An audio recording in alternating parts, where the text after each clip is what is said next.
Tonight, we are traveling back more than 1 billion years to a time so distant that Earth itself had not yet learned how to remember. Before Pangea, there was another gathering of land. Most people learn that Earth once formed a single supercontinent, but that familiar shape was not the beginning. Long before dinosaurs, long before forests, long before animals with eyes or bones, Earth's continents had already come together into something vast, and then slowly tore themselves apart again. There were no trees to leave impressions, no shells to fossilize, no skeletons to preserve a record. The land looked alien, the oceans behaved differently, and even the sky carried a tone unlike the one we know today. This lost land is known as Rodinia. It existed more than 1 billion years ago, under a dimmer sun, on a planet where the land was nearly lifeless, and the oceans carried almost everything that lived. But what kind of worlds existed in Rodinia? How did scientists even know that this world existed? And how many times has our planet already been reborn?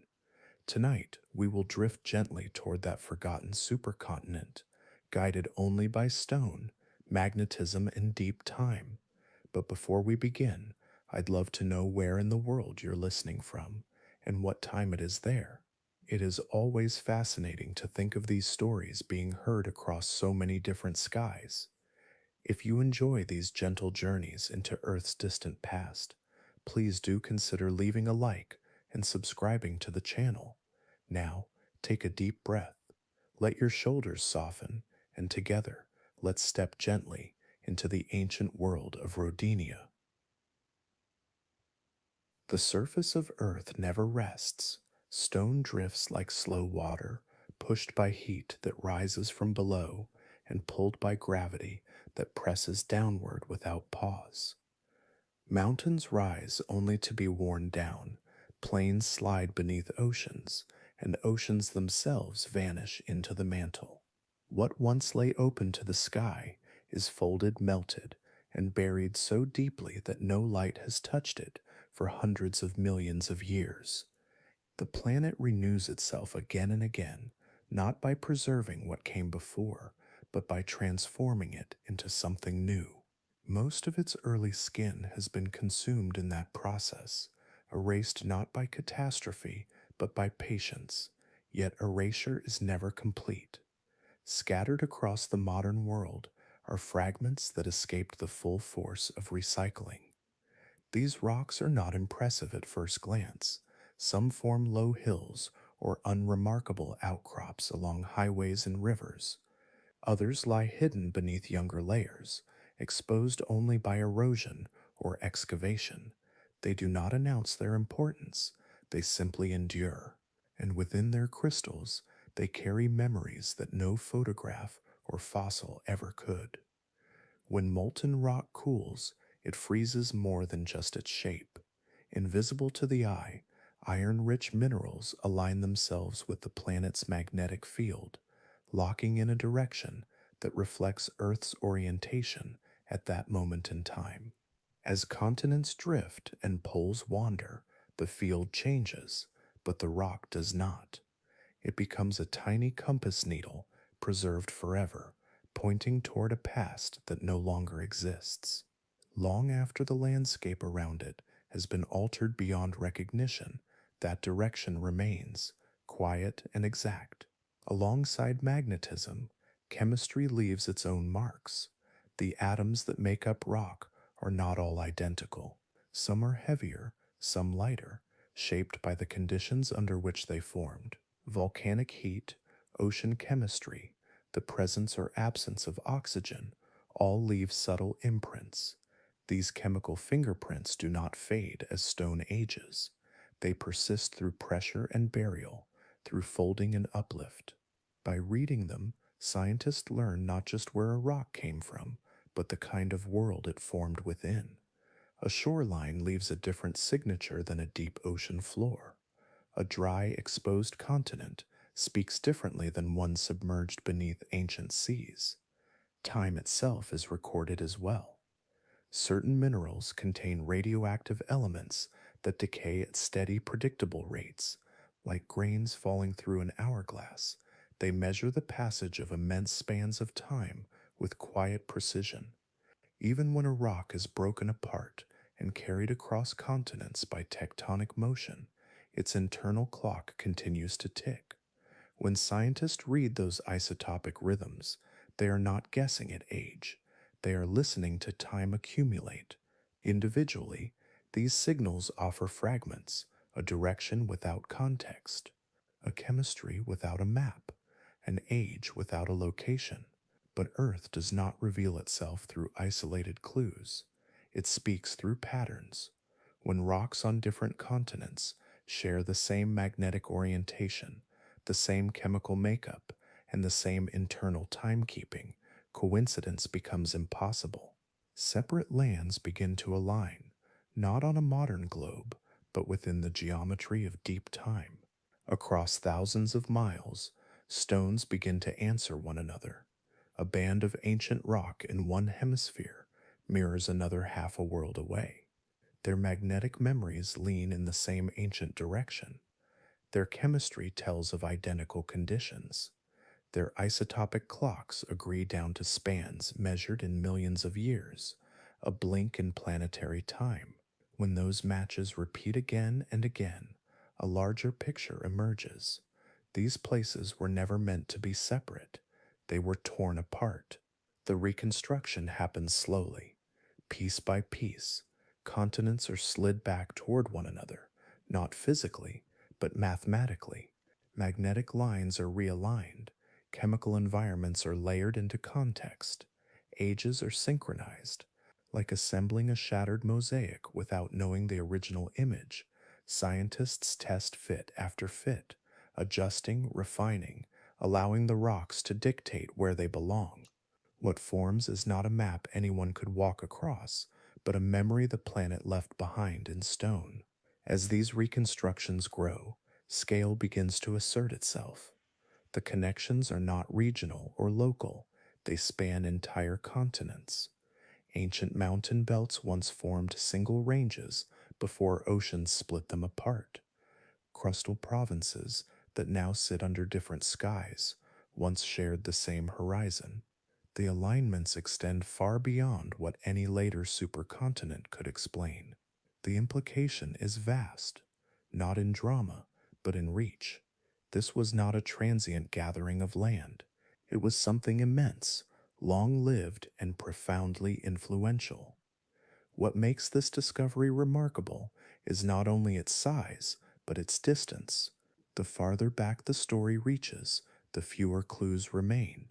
Heat has softened edges, pressure has blurred boundaries, time has overwritten much of the record, and yet enough survived. Enough endured long burial, long transport, long silence beneath younger worlds. The rocks did not need to be complete, they only needed to be faithful. This method of reading Earth is patient by nature. It does not rely on spectacle or sudden revelation. It advances through accumulation, through quiet agreement between distant places that should have nothing in common. Each surviving rock becomes a sentence. Together they form paragraphs of a story written across 1 billion years. Scientists do not imagine this world into existence. They allow it to emerge slowly from evidence that has been waiting without urgency. What they uncovered was not expected. The prevailing sense of Earth's early history once assumed fragmentation, restless and incomplete. Instead, the signals converged on unity, a single enormous landmass assembled before familiar life had taken shape, shaping oceans, atmosphere, and heat in ways later continents never could. Its existence was not preserved by memory or myth, but by minerals that refused to forget. The planet does not keep diaries. It leaves no straightforward record of its youth, but within the endurance of stone, there are traces of former worlds, still legible to those who learn how to listen. Earth recycles its surface endlessly, yet beneath that motion, continuity remains. Some rocks survive not because they are stronger, but because they are lucky, and in their survival, they carry the quiet outline of a world that once was whole. As the work of reading stone continued, a pattern began to settle into view, not suddenly, but with the quiet certainty that comes from repetition. Isolated matches had already hinted at forgotten connections, but now the alignments grew broader, more insistent. Across continents, separated by vast oceans, rocks of the same age appeared again and again, as if answering one another across time. They were not merely similar in date, they carried the same internal order, the same signatures etched into their structure when Earth itself was younger and far less familiar. These stones formed under identical conditions in places that today could not be more different. Some now rest beneath forests and cities, others beneath deserts or frozen ground, yet their chemistry spoke of the same ancient environments. The balance of elements within them reflected shared temperatures, shared pressures, shared interactions with water and atmosphere. They told of coastlines that once curved together, of volcanic arcs that rose along a single margin, of crust that cooled and hardened under the same sky. Distance had separated them, but their origins remained inseparable. Their magnetic memories deepened the connection. When scientists measured the directions locked within these ancient minerals, they found alignment not only in general trend, but in detail. The magnetic vectors pointed in the same ancient orientation, as if the rocks had cooled side by side, responding to the same planetary field at the same moment in deep time. This was not the loose agreement that might come from chance. It was precise, orderly, and persistent across thousands of kilometers. The rocks remembered standing together. As these observations accumulated, the geometry of a much older world began to take shape. Separate regions, once thought to have entirely independent histories, now aligned cleanly when placed together. Their edges matched like worn fragments of a long lost form. Mountain belts extended naturally from one continent into another when reconstructed backward through time. Fault lines and ancient rifts continued seamlessly across boundaries that did not exist when those features first formed. The modern map began to dissolve, replaced by one that no human eye had ever seen. At first, the scale of this connection was difficult to accept. Familiar supercontinents already occupied Earth's historical imagination, especially Pangea, whose outlines still feel intuitive and recognizable, but the evidence forming here reached far deeper than that well-known assembly. The ages involved preceded complex life by hundreds of millions of years. They belonged to a planet still learning how to regulate its oceans and atmosphere, a world dominated by microbial life and mineral cycles. This was not a precursor to Pangaea in a simple sense. It was something older, larger, and more foreign. The further scientists traced these matches, the more extensive the reconstruction became. What began as pairs of regions grew into entire networks of crustal blocks that could only fit together one way. Their shared histories overlapped too neatly to be coincidence. The story emerging from the data suggested a time when continents were not scattered across the globe, but gathered into a single immense landmass.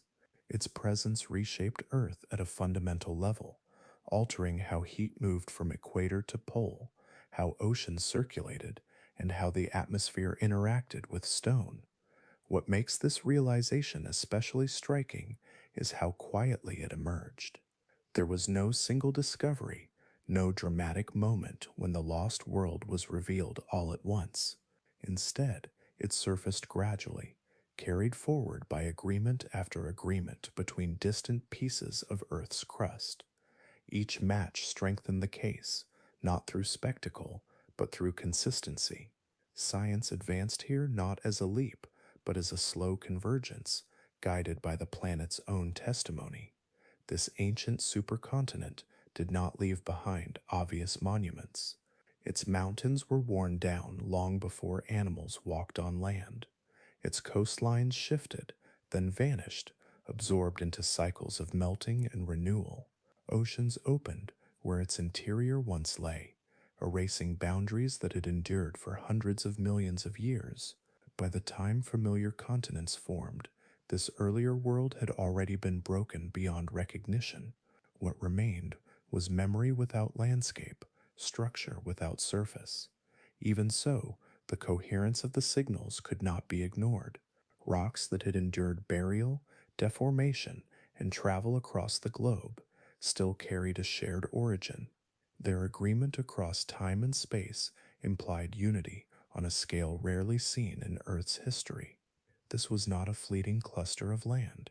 It was a giant assembled patiently by tectonic motion, then held together long enough to leave a deep imprint on the planet's systems. As reconstructions improved, the realization settled that Pangea, long regarded as a defining chapter in Earth's geological past, was not the beginning of the story. It was a later expression of a cycle that had already been operating for immense spans of time. The rhythms of assembly and breakup, once thought to belong mainly to the recent past, extended far deeper into an era where the surface of Earth barely resembles anything known today. The emergence of this lost supercontinent changed how scientists viewed the early planet. Earth was no longer seen as a scattered collection of drifting fragments, slowly finding order. Instead, it appeared capable of organization even in its youth, drawing its crust together into vast unified forms, then pulling them apart again.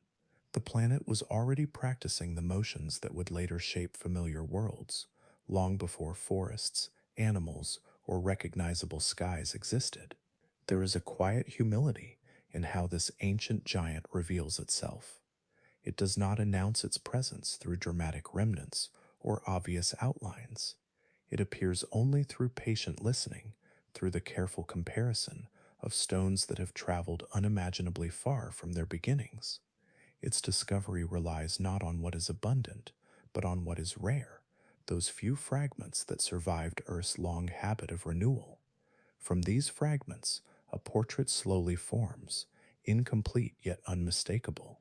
A supercontinent older than Pangea, assembled under a younger sun, shaping a world whose atmosphere, oceans, and life were still in early balance. It stands not as a rival to later continents, but as their ancestor, a reminder that Earth's history did not unfold in a straight line toward familiarity. It curved, gathered, fractured, and repeated, long before memory could keep up. What began as scattered alignments and distant agreements slowly gathered into a clearer presence. The pattern no longer felt abstract. It had weight, duration, and consequence. From the matching stones and shared signals emerged the outline of a continent so old that its name carries a sense of beginning rather than place. Rodinia existed more than 1 billion years ago, anchored in a time when Earth itself was still finding its balance. It did not resemble any map we recognize, yet its influence stretched forward across everything that came after. This was a world older than animals, older than land plants, older than the quiet green stillness that forests would one day bring. Life at the surface was minimal and almost invisible, confined mostly to microbial films and mats that clung to water and stone. On land, there was no soil in the familiar sense, only bare rock exposed to wind, rain, and sunlight. The surface of the planet was raw, shaped more by chemistry and physics than by biology. Even so, Rodinia endured, holding its crust together across spans of time that later continents would struggle to match. The name given to this supercontinent reflects more than age. Rodinia comes from a word meaning to give birth, chosen not for poetry alone but for implication. In its long existence, Rodinia created conditions that allowed later worlds to form. By gathering so much land into one place, it altered how Earth released heat, how oceans exchanged water and nutrients, and how the atmosphere interacted with stone. These were not minor adjustments. They set boundaries within which future climates and ecosystems would have to operate. Rodinia's longevity mattered.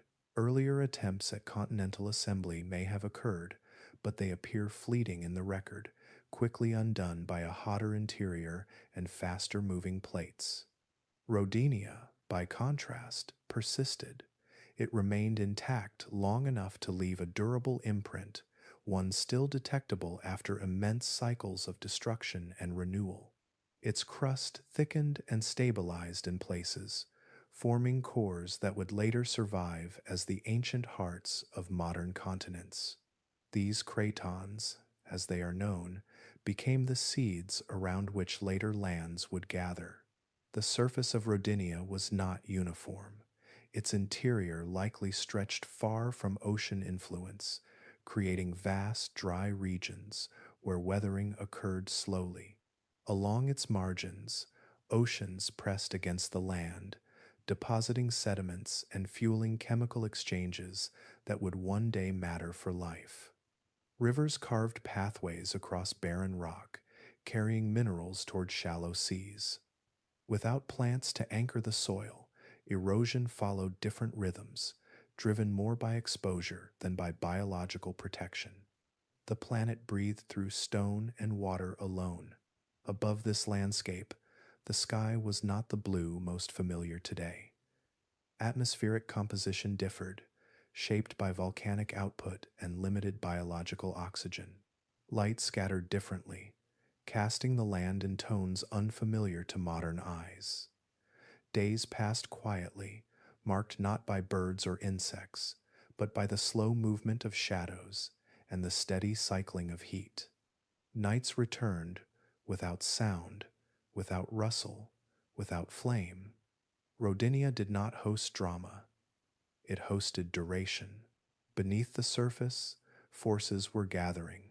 The sheer size of the supercontinent changed how heat escaped from Earth's interior. Insulation built beneath the landmass, allowing warmth to accumulate in the mantle below. Over time, this slow trapping of heat altered stress patterns in the crust. Though nothing appeared to change at the surface, the system beneath Rodinia was evolving. Stability carried within it the conditions for eventual disruption. Still, during its long tenure, Rodinia acted as a quiet architect. By limiting ocean circulation and reshaping climate gradients, it contributed to shifts in chemistry that would later prove essential. Nutrients accumulated in places where shallow seas lingered. Oxygen, though still scarce, began to find new pathways into ocean water. These changes did not announce themselves through visible transformation, yet they prepared the planet for complexity that had not yet arrived.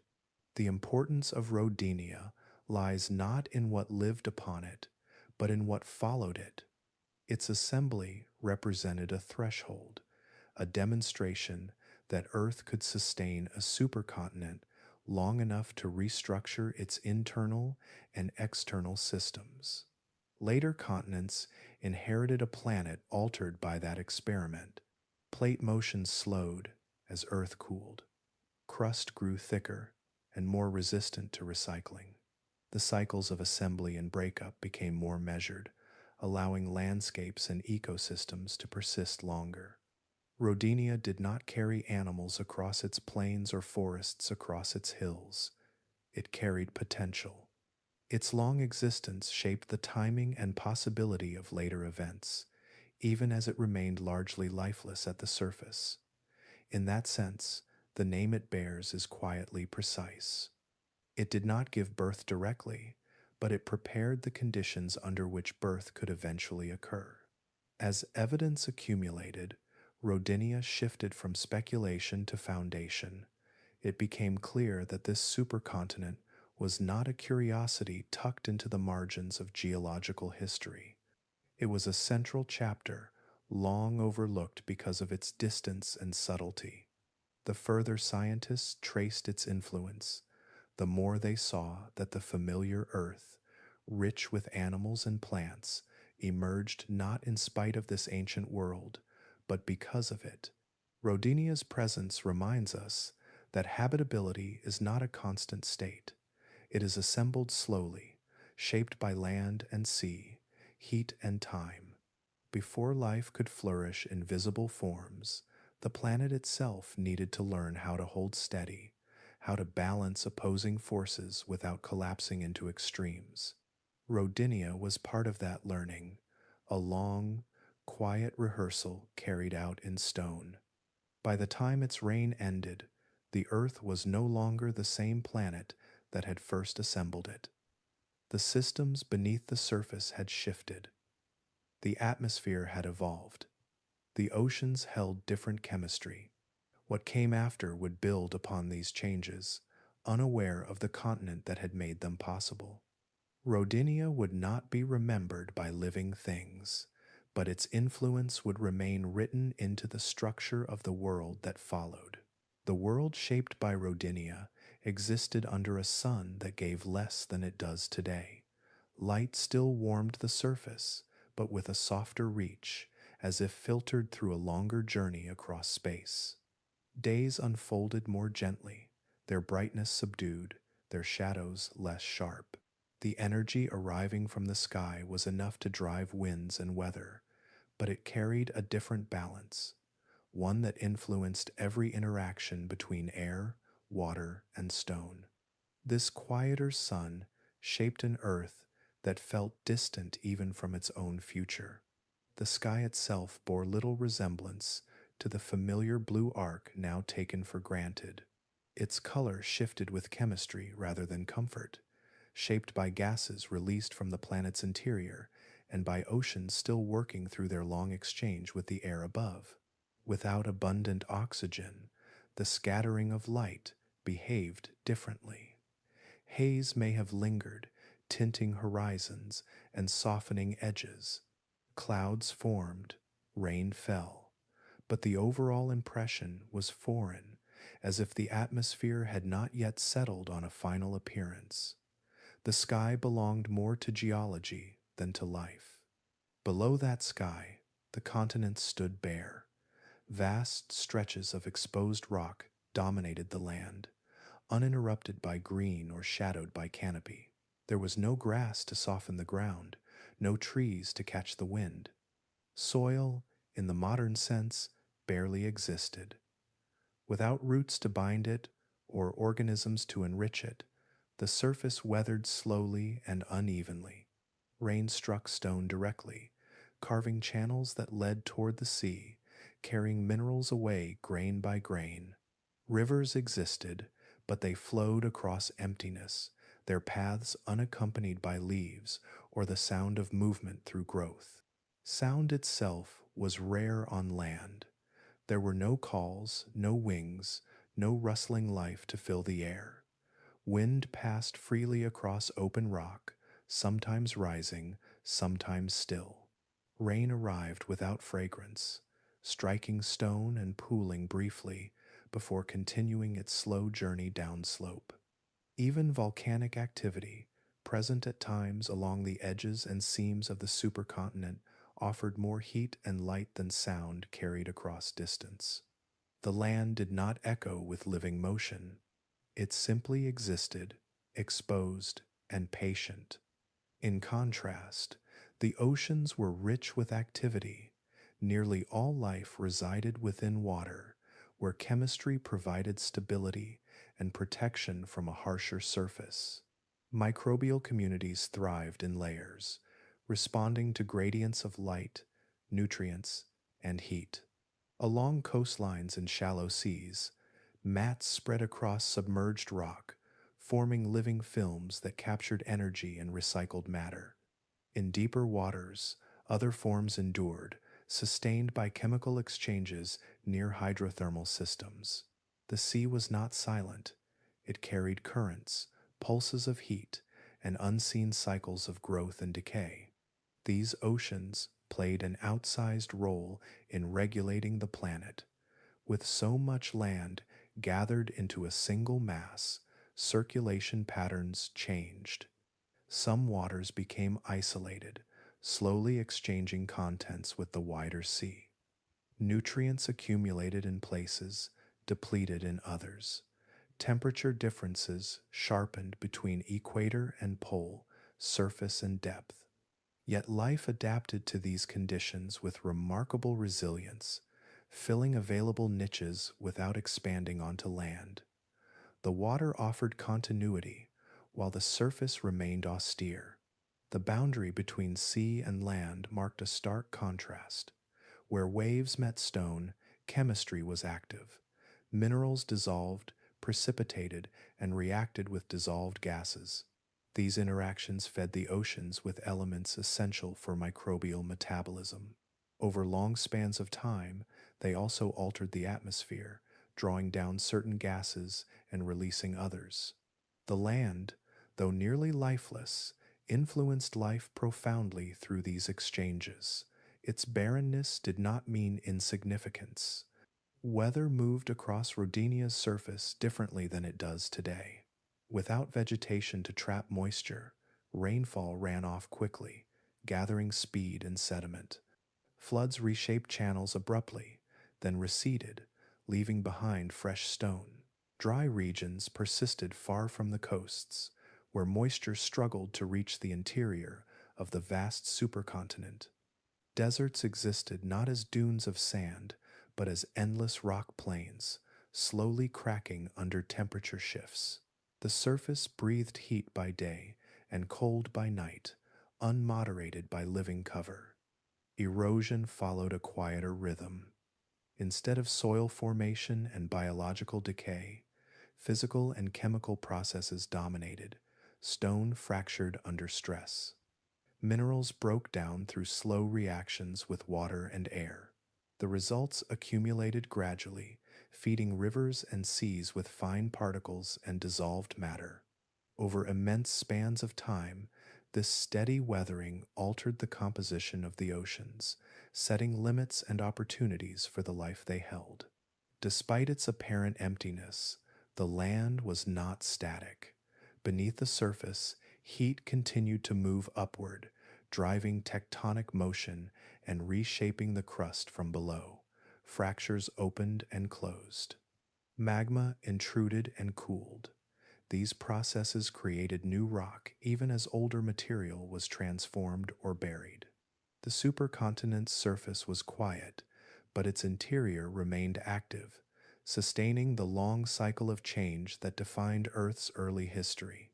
Light reflected differently from this barren world. Without forests or fields to absorb it, much of the sun's energy bounced back into the atmosphere or was absorbed by stone and water. Albedo shifted across regions, influencing local temperatures and circulation.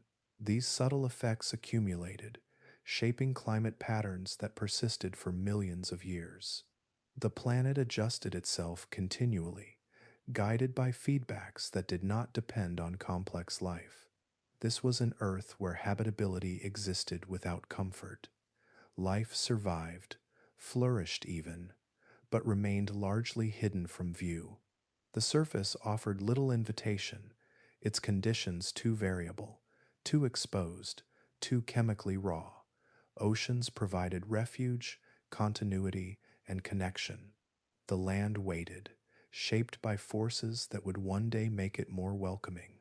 Rodinia's world reminds us that familiarity is recent. Green landscapes, living sounds, and breathable air did not accompany Earth from the beginning. They emerged gradually, built atop long intervals of restraint and simplicity. In this alien Earth, dominated by stone and sea, the groundwork was laid quietly. The silence of the land and the fullness of the oceans together sustained a planet still preparing itself, patient beneath a dimmer sun and a sky not yet its own. As Rodinia held together, its sheer size began to reshape the planet in ways that were subtle at first, then slowly unavoidable. A single landmass stretching across so much of the globe altered the balance between surface and sky. Air no longer flowed freely around scattered continents. Instead, it encountered long, uninterrupted distances of rock, rising and falling over terrain that offered little moderation. Winds that once circled more evenly were redirected, slowed, or intensified depending on where they traveled. The atmosphere adjusted itself to this new geometry, learning a different rhythm. Over the vast interior of the continent, air masses lingered, with no nearby oceans to release, stored heat or moisture. Temperatures swung more sharply between day and night, season to season. Heat accumulated under clear skies, then escaped quickly after sunset. Moisture struggled to arrive and struggled even more to remain. Far from the coasts, dryness became persistent, not as a dramatic desert, but as a long condition of exposure. Along the margins, the contrast was pronounced, where winds arriving from the sea released rain and energy at the edges of the land, leaving the heart of the continent increasingly isolated. These atmospheric changes did not exist in isolation. They were mirrored below, within the oceans that wrapped around Rodinia's immense outline. With so much land gathered into one place, the pathways for ocean currents narrowed. Water that once moved freely between basins encountered barriers, forcing circulation into slower, more constrained routes. Some regions experienced prolonged stagnation, where deeper waters mixed less often with the surface. Elsewhere, currents intensified along the edges of the supercontinent, carrying heat and nutrients unevenly across vast distances. As circulation slowed, the oceans began to separate into layers more distinctly. Warm surface waters lingered longer under the dim sun, while colder, denser water settled below, exchanging properties only gradually. This layering altered how oxygen and nutrients were distributed, favoring some environments while limiting others. Life within the seas adapted to these conditions, responding to stability in some places and scarcity in others. The oceans remained alive and active, but their internal motion grew more deliberate, less forgiving of sudden change. Heat, too, behaved differently across this rearranged world. On a planet with scattered continents, energy disperses more evenly between land and sea. Under Rodinia, that balance shifted. The interior trapped warmth during long periods of daylight, while coastal regions benefited from the moderating presence of water. Over time, these differences sharpened. Certain areas became reservoirs of retained heat, while others lost energy rapidly to space or ocean currents. The planet no longer shared its warmth evenly. It concentrated and released it in uneven cycles. Beneath the surface, the consequences deepened. The thick crust of the supercontinent acted as insulation, limiting how efficiently heat from Earth's interior could escape. Over millions of years, warmth accumulated below the landmass, building pressure in the mantle. This buildup did not announce itself through sudden surface change. Instead, it remained hidden, altering stresses deep below, subtly reshaping the forces that held the crust together. The planet was adjusting internally, responding to the long pause imposed by continental unity. This imbalance between trapped heat and lost heat introduced a new kind of instability. Climate systems became more sensitive to small changes. A slight shift in atmospheric composition or solar input could produce outsized effects. Feedbacks that once dampened extremes now amplified them. Cooling in one region encouraged further cooling. Dryness reinforced dryness. Warm areas grew warmer, cold areas more persistent. The planet moved away from gentle equilibrium toward a state of tension, balanced but strained. None of this unfolded quickly. There were no sudden collapses or singular events. Instead, the instability expressed itself through long trends, through gradual departures from previous patterns. Seasons lengthened or shortened in subtle ways. Ice expanded in high latitudes, while equatorial regions struggled to release excess heat. ocean chemistry adjusted to slower mixing. Each system responded to the others, not dramatically, but persistently. The land, largely lifeless at the surface, absorbed these changes quietly.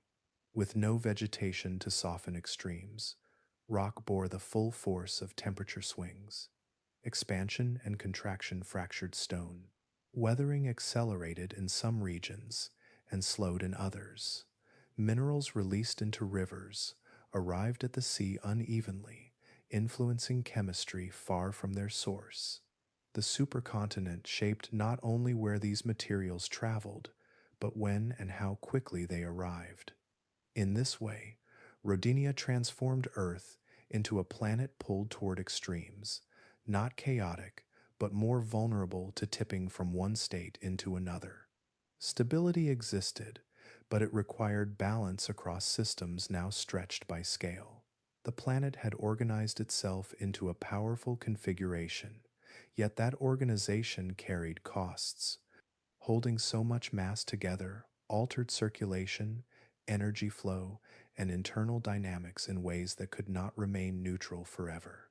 Life continued to persist within the oceans, largely insulated from surface volatility, but even there the effects were felt.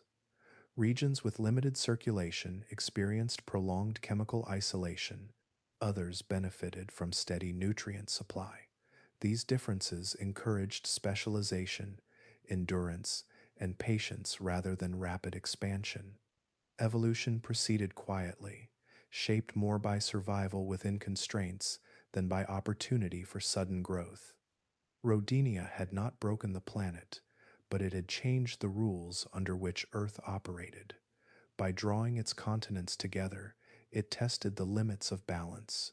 Winds learned new paths. Oceans slowed their pulse, heat pooled and escaped unevenly. The planet carried on, adjusting to a configuration both powerful and precarious. This phase of Earth's history did not roar with catastrophe or collapse. It breathed unevenly, holding warmth here, releasing it there, slowly amplifying contrasts that would matter deeply over time. Rodinia stood as both structure and strain, a demonstration that unity on a planetary scale could reshape every system at once. The instability that followed was not a failure of the planet, but a consequence of its own vastness, unfolding with the same patience that had assembled the supercontinent in the first place. As instability settled into the planet's long rhythms, a quieter process continued at the surface, almost unnoticed at first.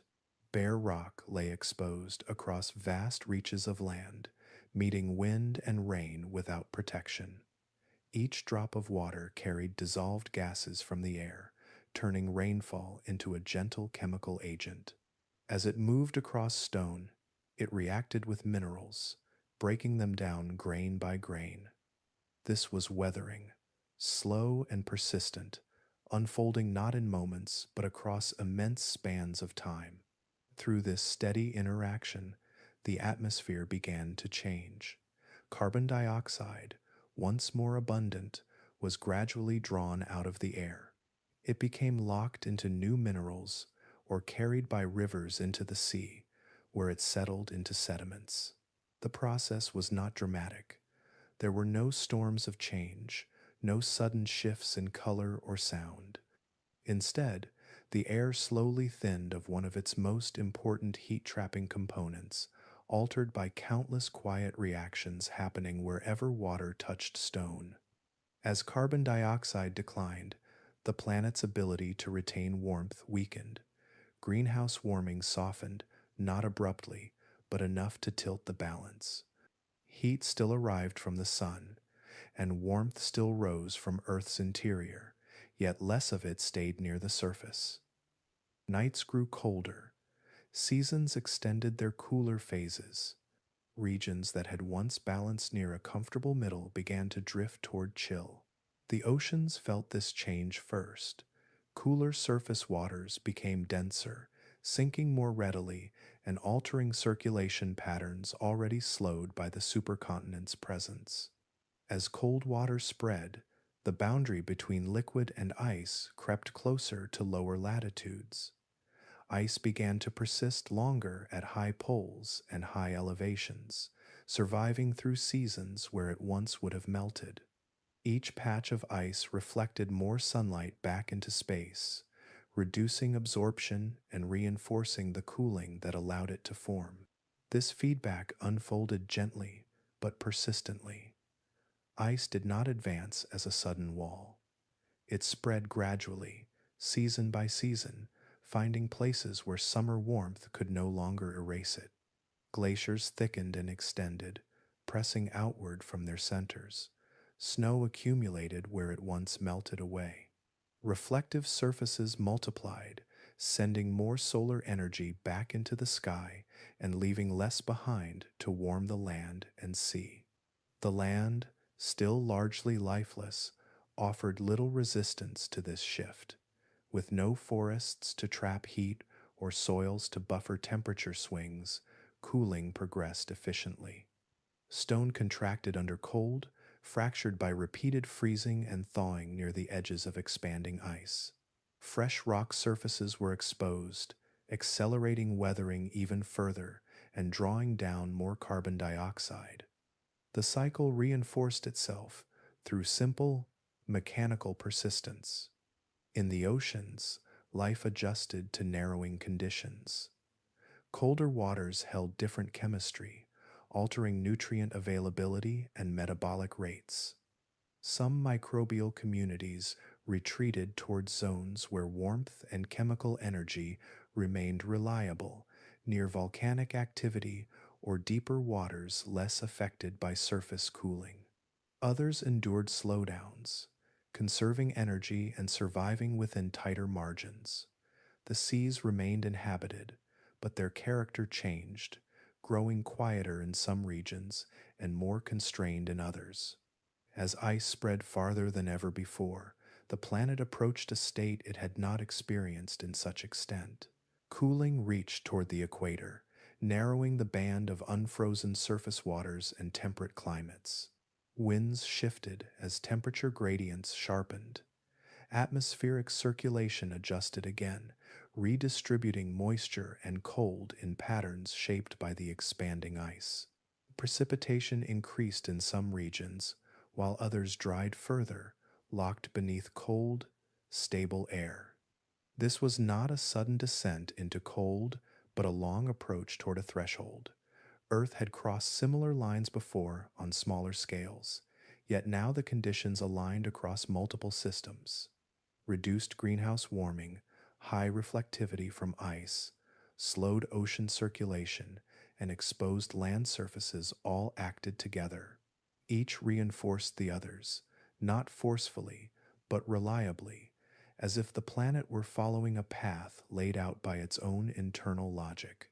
The sun continued to rise and set, unchanged in its steady rhythm, yet the surface responded differently than it once had. Light that reached ice returned to space. Heat that entered the oceans sank and dispersed. Warmth struggled to linger. Over countless years, the cumulative effect of these small imbalances drew the planet closer to a state where ice could dominate not just the poles, but nearly the entire surface. Earth was not frozen yet.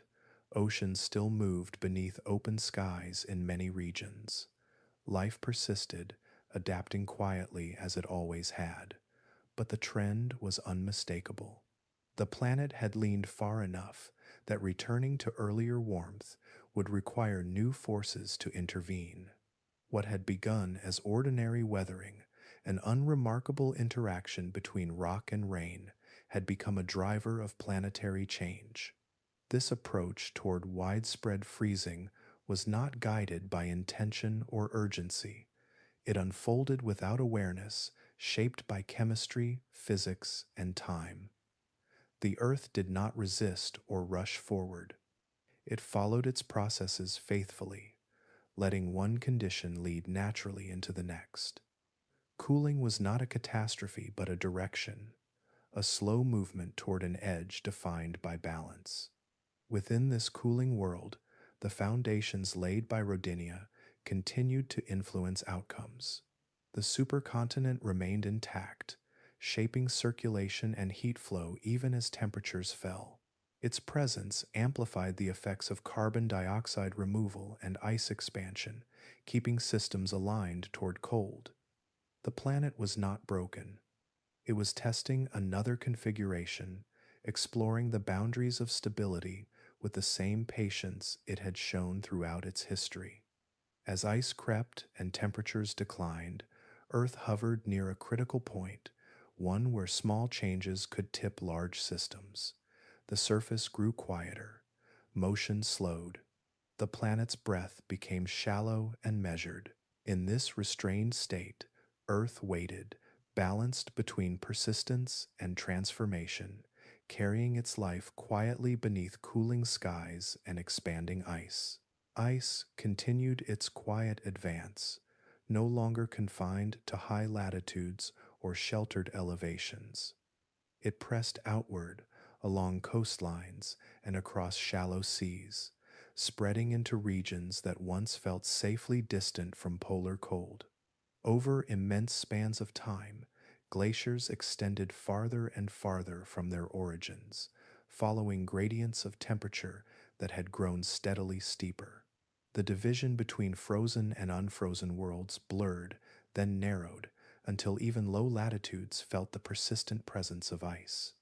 In some reconstructions, ice reached the equator itself, not as a sudden wall or singular moment, but as a gradual occupation marked by seasonal survival that turned into permanence.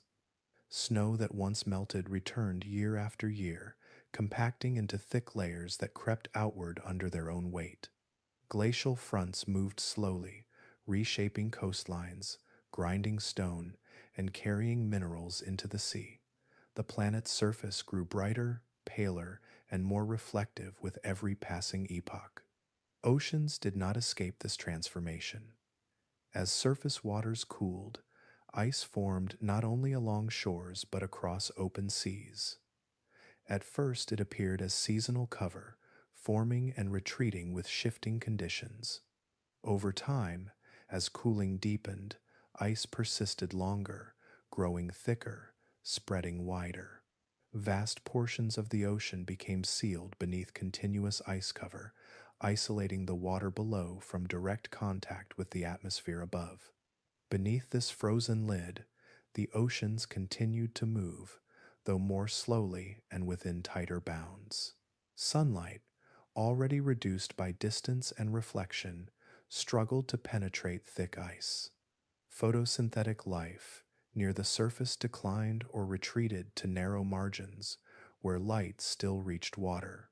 Chemical gradients replaced light as the dominant source of energy in many regions, sustaining life through reactions rather than radiation.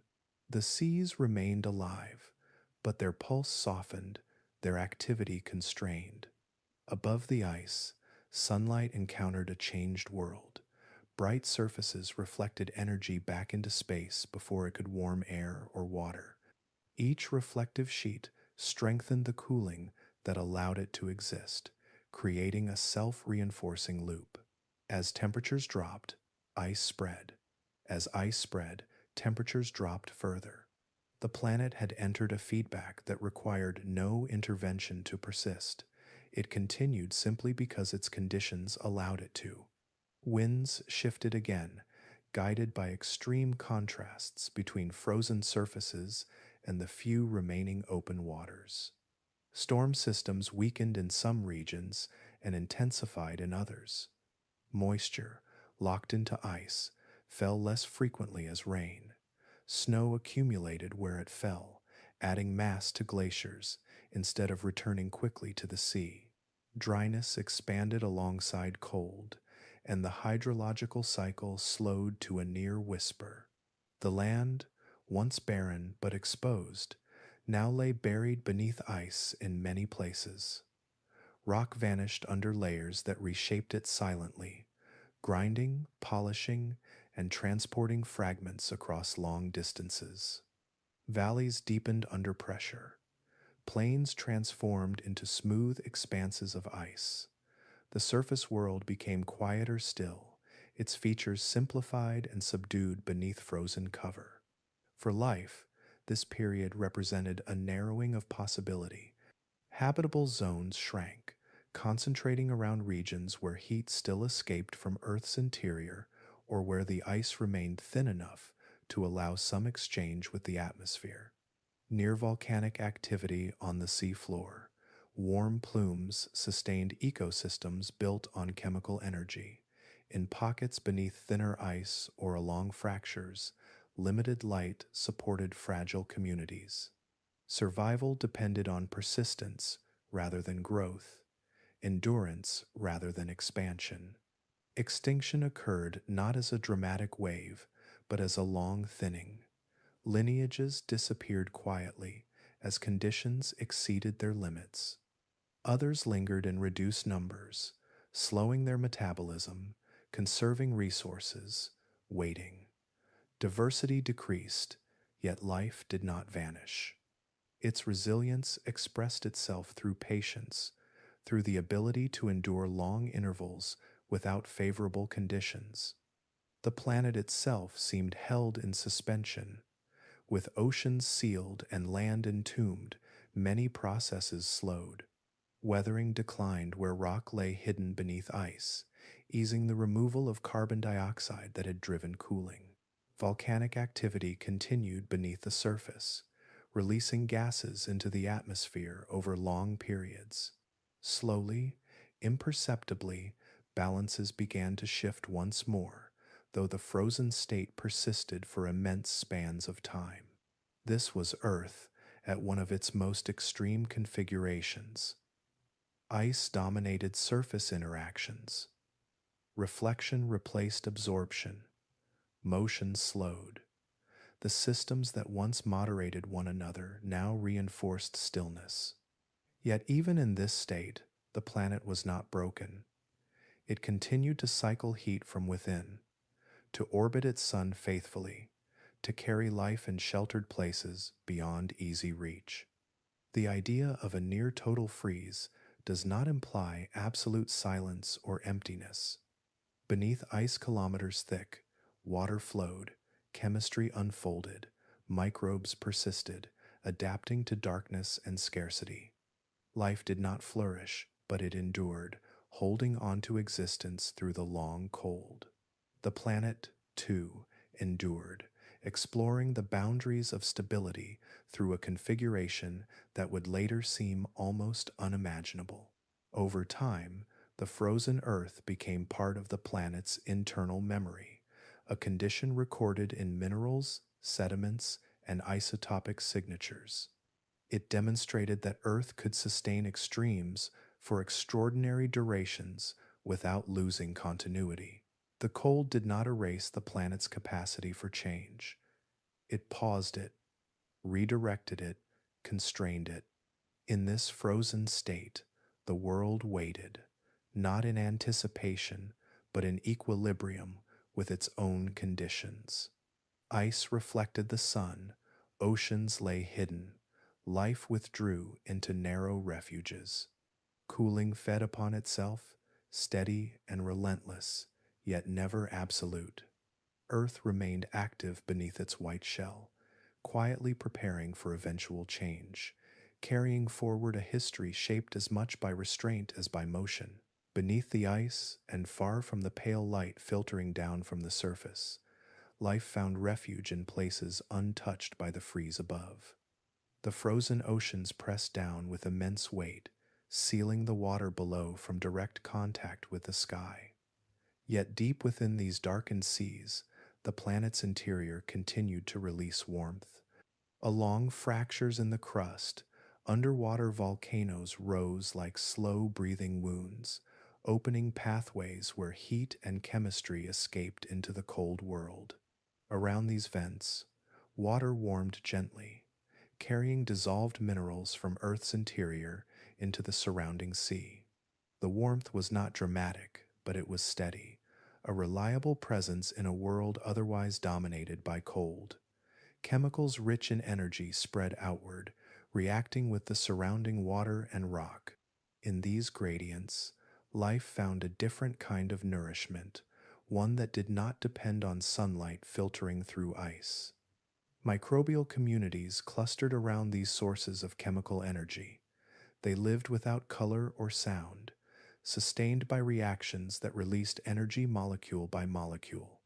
Instead of capturing light, they harvested chemistry, assembling their existence from the meeting of minerals and water.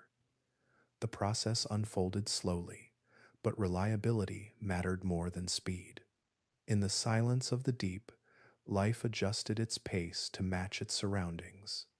Elsewhere, beneath thinner ice or along fractures where limited exchange occurred, similar communities persisted. They endured in pockets and layers, clinging to survival in conditions that allowed little growth. The world outside these refuges remained harsh and restrictive, offering no invitation to expand. Life responded by contracting inward, focusing on maintenance rather than novelty. During this long frozen interval, evolution did not vanish, but it quieted. With environments stable in their severity and opportunities scarce, change slowed. Traits that promoted efficiency and endurance persisted. Complexity did not increase rapidly. Innovation did not rush forward. Life became patient, cycling slowly through existence, conserving energy, minimizing risk. Time stretched, measured not in generations of change, but in persistence across ages. Metabolic rates declined as temperatures dropped. Chemical reactions proceeded more slowly. Growth, when it occurred, was measured. Reproduction favored stability over abundance. The familiar evolutionary pattern of diversification gave way to a different rhythm, one shaped by survival under constraint. Life did not seek to conquer new environments. It waited within the few that remained viable. The deep oceans, though sealed beneath ice, offered continuity. Their temperatures were buffered by pressure and geothermal heat. Chemistry remained active, even if limited. Water flowed, carrying dissolved substances along slow currents shaped by the frozen world above. In these hidden places, life maintained a foothold on the planet, quietly resisting elimination through sheer persistence. Even the ice itself played a role. Beneath thick sheets, pressure altered melting points, allowing thin layers of liquid water to exist between ice and sea. Within these narrow zones, chemistry unfolded slowly, offering additional refuge. These spaces were small and isolated, yet sufficient. Life required only minimal conditions to continue, and it found them wherever possibility appeared. Throughout this time, the planet's systems continued their own slow adjustments. Volcanic gases accumulated gradually in the atmosphere above the ice. Weathering slowed where rock lay buried, easing one of the forces that had drawn down greenhouse gases. Heat from Earth's interior continued to rise. These changes were imperceptible to the life enduring below, yet they formed the background against which survival unfolded.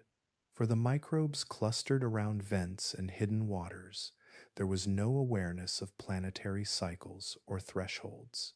Their existence was shaped only by immediate conditions, by gradients of warmth and chemistry. They endured because their needs were minimal and their strategies refined through earlier challenges. They did not require light, seasons, or surface stability. They required continuity, and the planet, even in its frozen state, provided just enough. The story of life during this interval is not one of triumph or adaptation through innovation. It is a story of refusal. Refusal to disappear. Refusal to yield completely to conditions that narrowed the margins of existence. Life reduced itself to essentials, shedding complexity rather than acquiring it. In doing so, it preserved continuity through a period that might otherwise have erased it entirely. As the frozen world persisted, These microbial communities became living bridges between eras. They carried genetic and metabolic knowledge forward, unbroken by surface catastrophe. When conditions eventually shifted, when ice retreated and oceans reopened to light and motion, life would not need to begin again. It would already be present, waiting. This endurance reshaped Earth's future in quiet ways. By surviving through chemical pathways rather than photosynthesis, life demonstrated flexibility that would later allow it to exploit new environments. The memory of this endurance remained embedded in the biosphere, a reminder that life on Earth is not defined solely by growth and expansion, but by its capacity to persist through prolonged stillness. In the deep beneath ice and time, life continued almost unnoticed. It did not flourish or diversify, it endured. In that endurance, the continuity of Earth's story was preserved, carried forward by microbes living in darkness, guided by chemistry instead of light, moving slowly through a frozen age that the planet itself would one day leave behind. Deep beneath the frozen surface, far below the ice that muted the planet above, the interior of Earth continued its slow, restless motion. Heat flowed upward from the mantle as it always had, generated by the planet's formation and sustained by radioactive decay. This heat did not rush.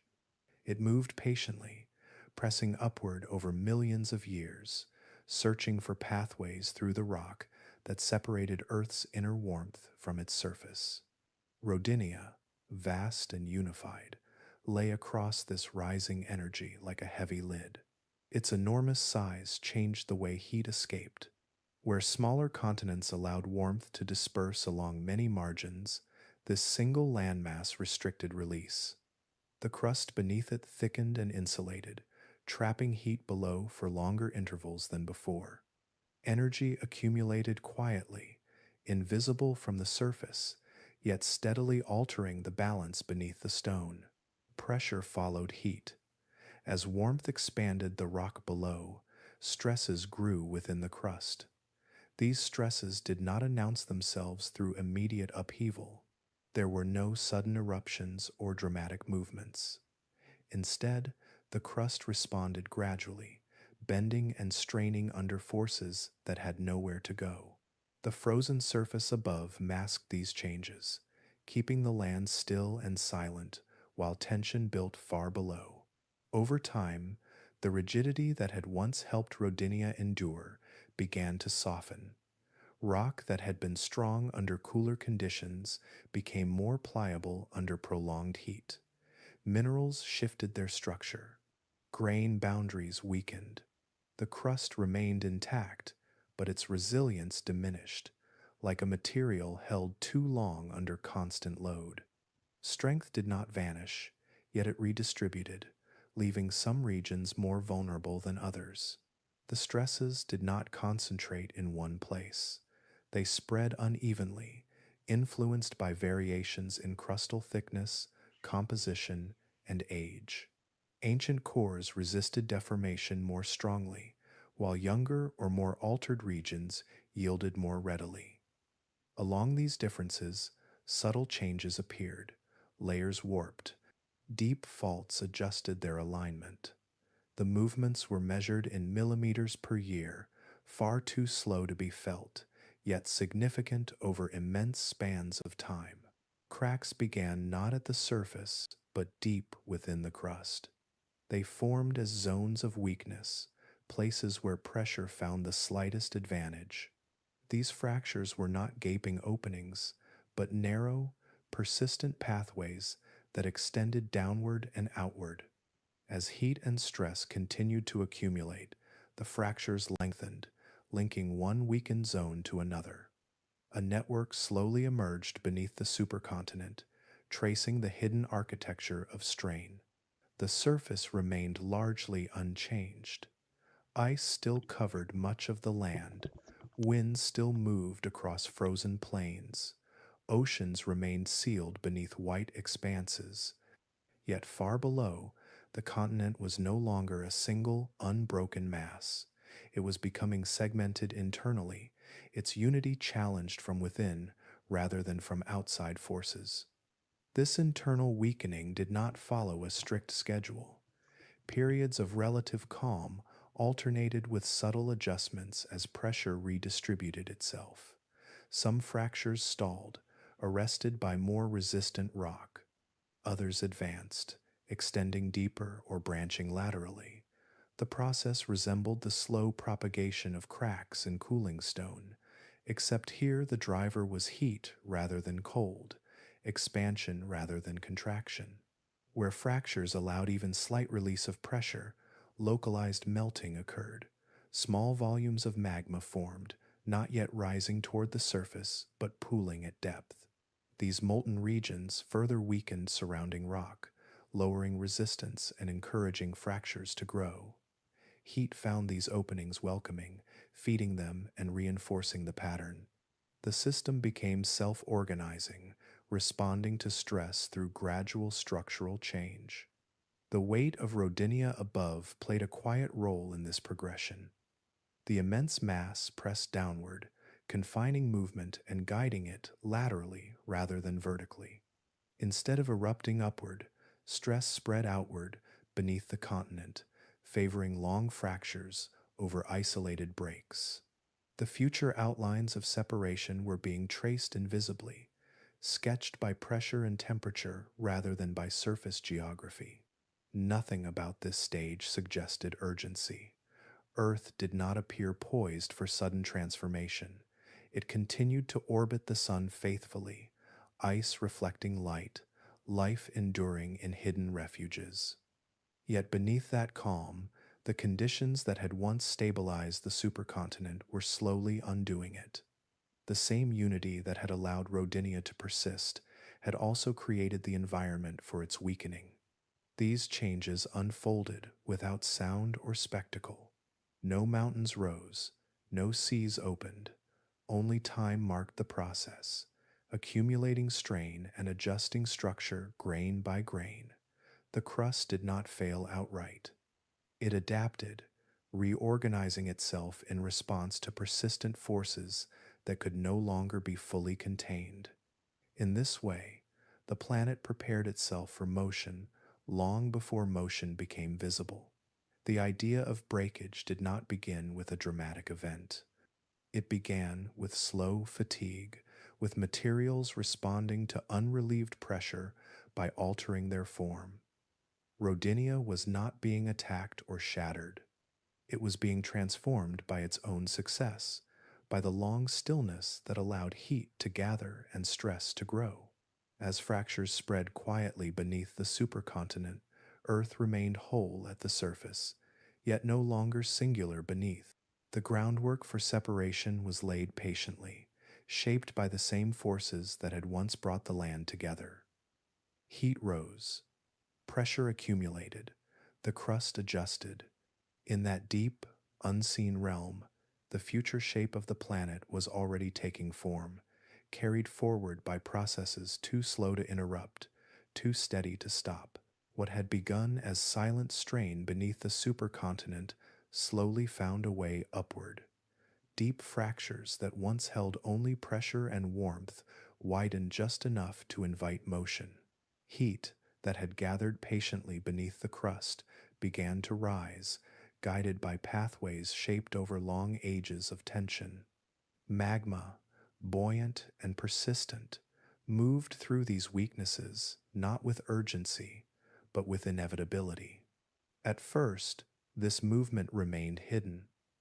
Molten rock pooled far below the surface, warming surrounding stone and expanding the network of fractures grain by grain. The process unfolded over immense time, too slow to disturb the frozen surface above. Ice still rested over plains and highlands, winds still passed across silent expanses. Yet beneath that calm, the interior of the continent was changing direction. As magma continued to rise, some fractures reached higher levels of the crust. There, the pressure dropped just enough to allow partial melting to increase. Rock softened further, encouraging ascent. The crust thinned locally, stretched by forces that no longer balanced evenly. What had once been a single, continuous shell began to separate internally, its strength redistributed into isolated blocks held together more by habit than by cohesion. Eventually, in certain regions, the crust could no longer remain closed. It split slowly, not as a sudden rupture, but as a widening seam. Stone parted millimeter by millimeter, creating long valleys where the land sank gently between diverging sides. These rifts did not resemble the dramatic landscapes of later ages. They were broad, quiet depressions, marked by subtle changes in elevation rather than towering walls. Through these openings, magma finally reached the surface. It did not erupt violently at first. Instead, it flowed, spreading across the land in sheets that cooled gradually in the cold air. New rock formed where old rock had stretched too thin, adding material even as the continent pulled apart. Fire and ice existed together, layered not through conflict, but through timing. The frozen world above accommodated the warmth below with muted response. As rifts deepened, they created space for something long absent from the continent's interior. Water, drawn by gravity and the newly opened pathways, began to move inland. Seawater seeped into the lowest regions, filling depressions and interacting with fresh rock. The arrival of water transformed the chemistry of these places, cooling magma more quickly, altering mineral structures, and accelerating the reshaping of the crust. What had been continuous land now held narrow seas. These waters did not resemble the open oceans surrounding the continent. They were confined, young, and chemically active. Heat rose from below, warming them unevenly. Minerals leached into the water, creating dense, unfamiliar compositions. Steam rose where molten rock met liquid sea, but even these interactions unfolded without spectacle, absorbed into the vast scale of time. The presence of water further weakened the crust. As it penetrated fractures, it altered minerals and reduced friction along faults. Movement became easier, more sustained. Sections of the continent began to drift relative to one another, guided by forces that had long been held in check. Rodinia, once unified, was now segmented not only beneath the surface, but across it.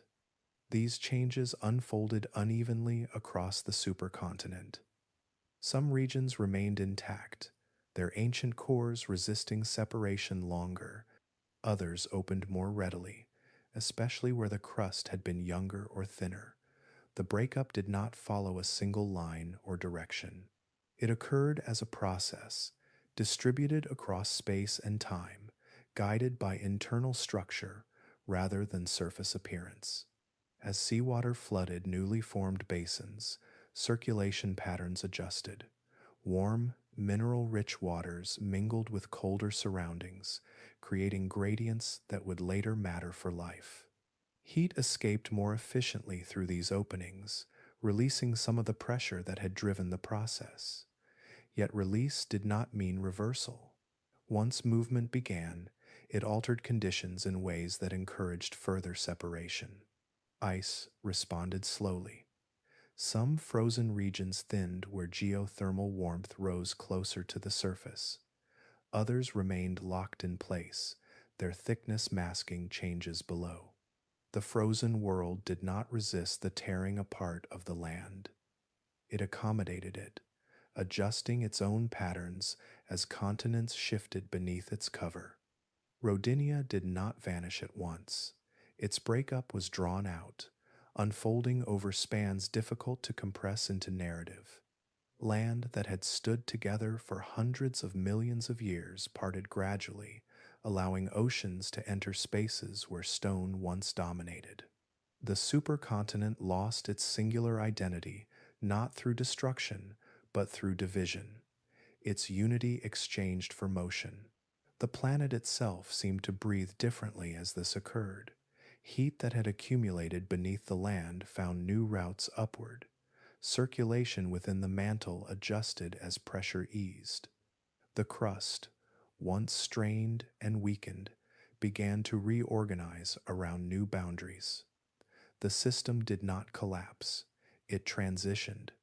Life beneath the ice remained largely unaware of these surface changes, yet they mattered deeply.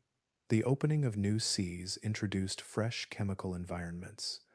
Heat and water interacted in ways that would later expand habitable zones. The endurance of life through the frozen interval had preserved continuity. Now, the planet was quietly rearranging the stage upon which that life would later expand. Rodinia's breaking was not an end, but a redistribution of form. Its pieces carried forward the history embedded within them, ancient cores and altered margins alike. As they drifted apart, they began new journeys, guided by currents of rock rather than water. The world above remained muted and pale, yet the planet beneath had entered a new phase of motion. In the long rhythm of Earth's history, this tearing apart was as natural as the gathering that preceded it. Magma rose where cracks allowed it, water followed where space opened, land shifted when pressure no longer held it still. Rodinia began to break, not in violence or haste, but with the same patience that had defined its assembly, reshaping the planet once more through slow, enduring change.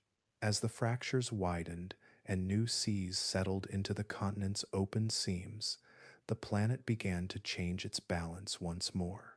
Deep below the surface, volcanic activity did not pause when land split apart. It increased. Magma rising through thinned crust released gases that had long been trapped inside Earth's interior. These gases drifted upward through cracks, vents, and young ocean basins, slowly entering the atmosphere above the ice. Among them was carbon dioxide, released steadily rather than in bursts. Each addition was small on its own, almost imperceptible against the vastness of the sky. Yet over long spans of time, these contributions accumulated. The atmosphere grew heavier with greenhouse gases, restoring a property that had been diminished during the long frozen interval. Heat arriving from the sun lingered longer near the surface instead of escaping back into space. The shift was gradual and uneven. Some regions warmed earlier than others, especially where volcanic activity lay close to the surface or where new ocean basins exposed warm water beneath thinning ice. Darker rock and open water absorbed more sunlight than ice ever could, creating pockets of warmth that persisted season after season. These areas did not erupt into warmth. They softened first, losing ice in subtle ways that altered reflection and absorption. As the balance tipped, ice began to retreat, not as a sudden collapse, but as a slow pulling back from its farthest reaches. Glacial edges thinned, seasonal melt extended slightly farther each year. Ice that had once survived summer now weakened and vanished in places where warmth held just long enough. The white surface that had covered so much of the planet began to fracture, exposing darker tones beneath. This exposure reinforced warming. Rock and water absorbed energy that ice had reflected away. Local temperatures rose more easily. Meltwater flowed across newly revealed surfaces, carrying heat and reshaping landforms once locked beneath frozen cover. The hydrological cycle, long muted, began to stir again. Snow turned to rain in some regions. Streams reformed where none had flowed for ages. The oceans felt this transformation deeply. As ice thinned and broke, liquid water reconnected with the atmosphere. Exchange resumed between sea and sky. Gases dissolved and escaped. Winds stirred surface waters. Circulation patterns awakened, gradually restoring motion to systems that had grown sluggish beneath ice. Currents carried warmth into regions long isolated from change. Beneath the surface, life responded to these shifts with quiet persistence. Communities that had endured in dark refuges encountered expanding habitats. Chemical gradients remained important, but light began to return to surface waters. Photosynthesis, limited for so long, regained space to operate. Productivity increased slowly, without urgency, filling oceans with renewed activity measured in growth rather than explosion. The planet's thaw was guided by feedbacks moving in the opposite direction of those that had frozen it. Warming reduced ice. Reduced ice allowed more absorption. Increased absorption promoted further warming. At the same time, weathering remained limited where ice had retreated recently, allowing carbon dioxide to remain in the atmosphere longer. Volcanic release continued beneath spreading oceans, maintaining a gentle upward pressure on global temperature. None of this unfolded quickly. Earth did not rush to restore warmth. It adjusted at the pace it always had, allowing systems to respond in sequence. Ice receded. Oceans opened. Atmosphere thickened with heat-retaining gases. Each process followed the others with patient inevitability. The planet was not recovering from injury. It was rebalancing itself after exploring an extreme configuration. As water reclaimed former ice-covered regions, coastlines shifted repeatedly. Shallow seas expanded across continental margins and newly opened basins.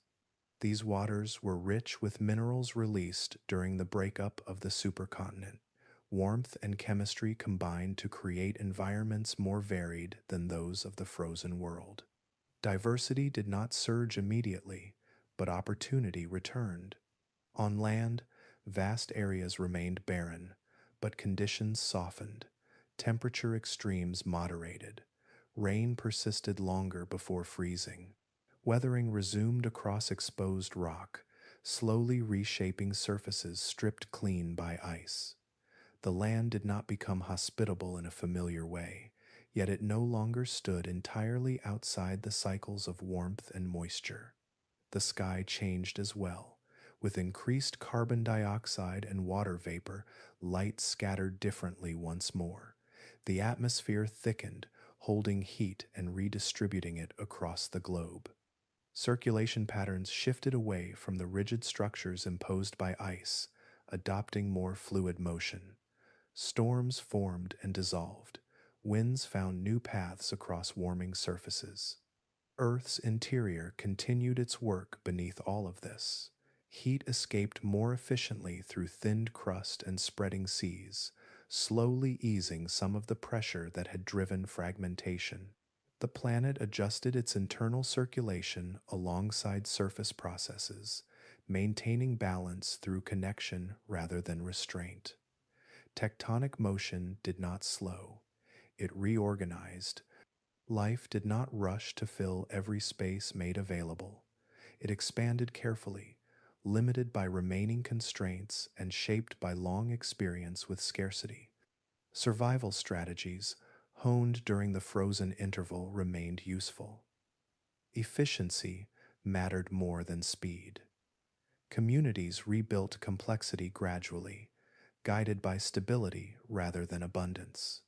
This warming planet did not resemble the world that had existed before the freeze. It carried scars and memories etched into stone, ocean chemistry, and genetic continuity. Yet it moved forward nonetheless, reshaped by the events it had endured. The thaw did not erase the past, it incorporated it. Earth had warmed itself back into motion. Ice withdrew. Oceans breathed. Atmosphere held warmth once more. Life persisted and prepared quietly for expansion. The planet did not announce this rebirth. It unfolded it gently, guided by the same slow processes that had frozen it before. In that balance between persistence and change, the world entered another long chapter, carrying forward a history written in patience, resilience, and time. As the planet warmed and motion returned to its surface, the drifting fragments of Rodinia did not remain forever apart. Guided by forces deep within Earth's mantle, some of these pieces began to change direction. Oceans that had opened during the Great Separation started to narrow in places. Continental margins approached one another slowly, carried by currents of rock rather than water. What followed was not a return to former unity, but a brief and imperfect gathering shaped by a planet still searching for balance. This gathering formed a new arrangement of land, later known as Panotia. It was a reunification, but not the kind that defined Rodinia's long reign. The pieces that came together did so unevenly, fitting without the deep stability that had once allowed a supercontinent to endure. Their boundaries were young and restless, their connections thin compared to the ancient cores that had anchored Rodinia for so long. Panotia assembled quickly by geological standards, a response to shifting forces rather than a settled configuration. The oceans responded as they had before, adjusting their circulation to new boundaries. Narrow seas closed as land drew near, redirecting currents and altering the movement of heat. Shallow waters spread across continental edges, briefly expanding habitats shaped by warmth and mineral-rich sediments. Yet these changes never reached the level of equilibrium. The system felt temporary, as if the planet were testing a shape rather than committing to it. Beneath the surface, the mantle remained active and irregular. Heat still moved unevenly, finding release in some regions and building pressure in others. The crust, recently thinned and fractured during Rodinia's breakup, had not yet regained strength. Instead of resisting motion, it yielded to it. Faults adjusted, boundaries slipped. The land did not settle into a quiet phase.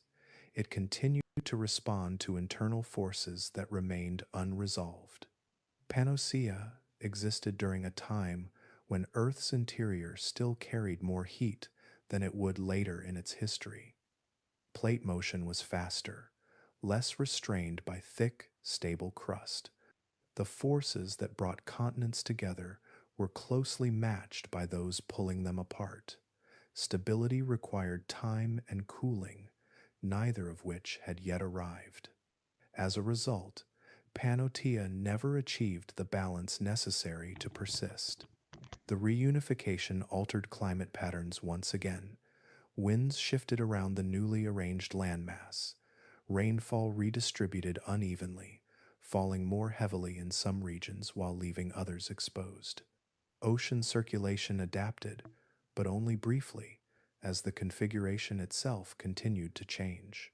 These adjustments layered complexity onto a system already marked by recent extremes, preventing long periods of calm from taking hold. Life in the oceans responded cautiously. Habitats expanded and contracted as shorelines moved and shallow seas appeared, then vanished. Nutrient flows shifted with changing currents, encouraging growth in some regions and limiting it in others. The expansion of life remained modest, shaped by lingering constraints and the memory of long survival under harsher conditions. Evolution proceeded, but without a stable stage on which to accelerate. Panotia's instability revealed something important about the planet's state at this point in time. Earth had not yet learned how to rest. The long frozen interval, the tearing apart of Rodinia, and the gradual warming that followed had left the system in motion, adjusting but not settled. Forces within the mantle and crust were still redistributing, seeking configurations that could endure longer than a few 100 million years. As stresses accumulated along Panotia's boundaries, signs of separation emerged. Faults lengthened, crust stretched and thinned. In some places, magma once again found its way upward, warming the land locally and weakening it further. Water followed where space opened, infiltrating fractures and accelerating change. The reunification that had seemed to promise a pause instead became another step in a continuing cycle. The fragmentation of Panotia did not involve dramatic collapse. It unfolded much like its assembly, through gradual shifts and persistent motion. Land masses drifted apart as quietly as they had come together. Oceans reopened, reclaiming spaces that had only recently been dry. Coastlines reshaped themselves yet again, carrying forward sediments and chemical signals that would later become part of the geological record. With each separation, Earth refined its patterns.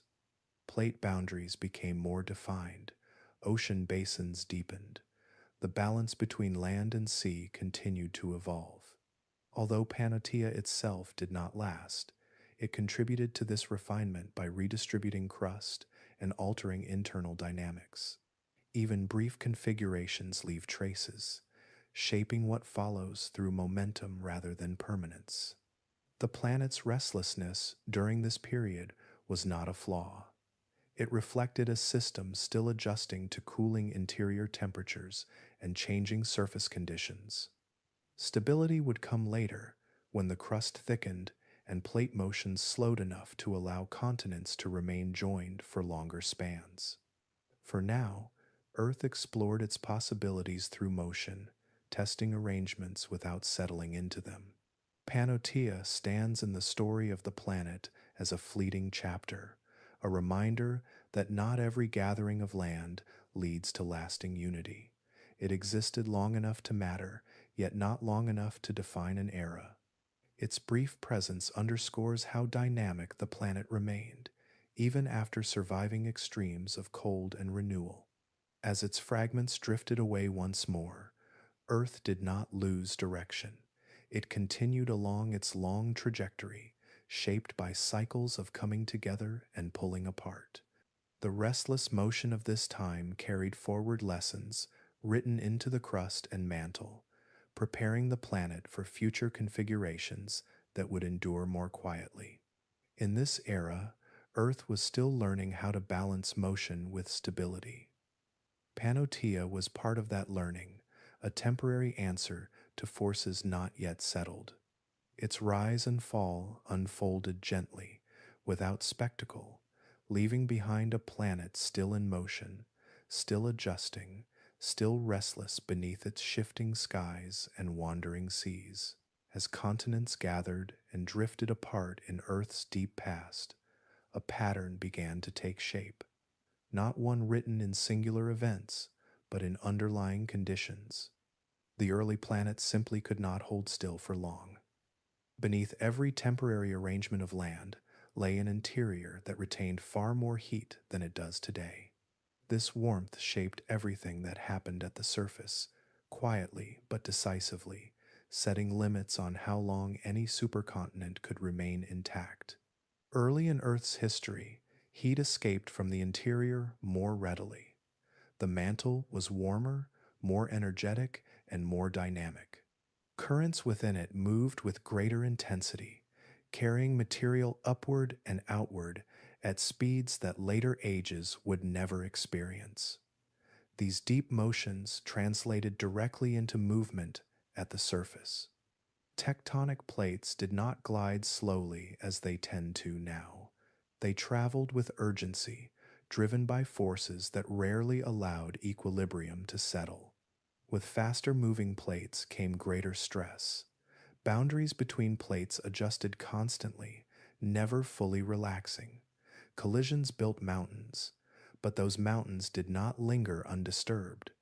Extension followed compression closely, pulling land apart not long after it had been forced together. The surface world lived in a state of near constant adjustment, shaped by internal energy that demanded release. At the same time, the crust itself was thinner than it would later become. Early crust had not yet thickened through repeated cycles of collision, erosion, and reinforcement. Without this thickness, it offered less resistance to bending and breaking. When forces acted upon it, The response was quicker and more pronounced. The crust deformed easily, stretching, cracking, and recycling back into the mantle before stability could take hold. Thin crust also meant that heat from below could influence the surface more directly. Thermal energy softened rock over wide areas, reducing its strength and lowering the threshold for deformation. Even where continents assembled successfully, their foundations remained vulnerable. Unity existed, but it lacked reinforcement. Supercontinents formed more as temporary gatherings than enduring structures. Water played a subtle role as well. As oceans infiltrated fractures and margins, they altered the chemistry of the crust, weakening minerals and lowering friction along faults. This interaction accelerated movement, encouraging separation where resistance might otherwise have slowed it. The presence of water ensured that once cracking began, it rarely remained localized. Change spread outward, guided by chemistry as much as by force. These conditions meant that early supercontinents operated within narrow windows of stability. They assembled when plate motions aligned favorably, but disassembled when those motions shifted even slightly.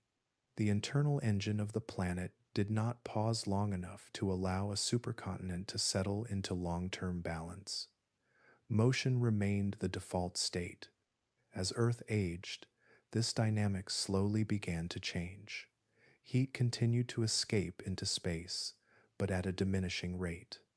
The mantle cooled incrementally, losing some of the energy that had once driven rapid circulation. Plate motion slowed in response. Interactions became less violent, less frequent. This did not bring stillness, but it introduced moderation. With slower plate movement came opportunity for crustal thickening. Each cycle of collision added material and strength. Ancient cores of continents grew more resilient, better able to resist deformation. These cratons, forged through repeated reinforcement, became anchors of stability. Future continents would gather around them rather than tear them apart. The balance between assembly and breakup shifted as a result. Supercontinents could still form, but now the forces pulling them apart took longer to overcome the strength of their foundations. The planet began to support longer periods of continental unity, measured in hundreds of millions of years rather than brief geological intervals. This transition did not occur abruptly. It unfolded gradually, spread across immense stretches of time. Early supercontinents failed not because they were flawed in concept, but because the planet itself was still too energetic to sustain them. Earth had not yet cooled enough to allow rest. The story of these early failures is therefore not one of instability alone, but of development. The planet was learning how to manage its internal energy. Each assembly and breakup redistributed heat, material, and stress. Each cycle contributed to a more structured interior and a more resilient surface. What seemed like repetition was actually refinement. By the time later supercontinents formed, including the ones most familiar today, the conditions had changed. Plate motions were slower, crust was thicker, heat flowed more gently.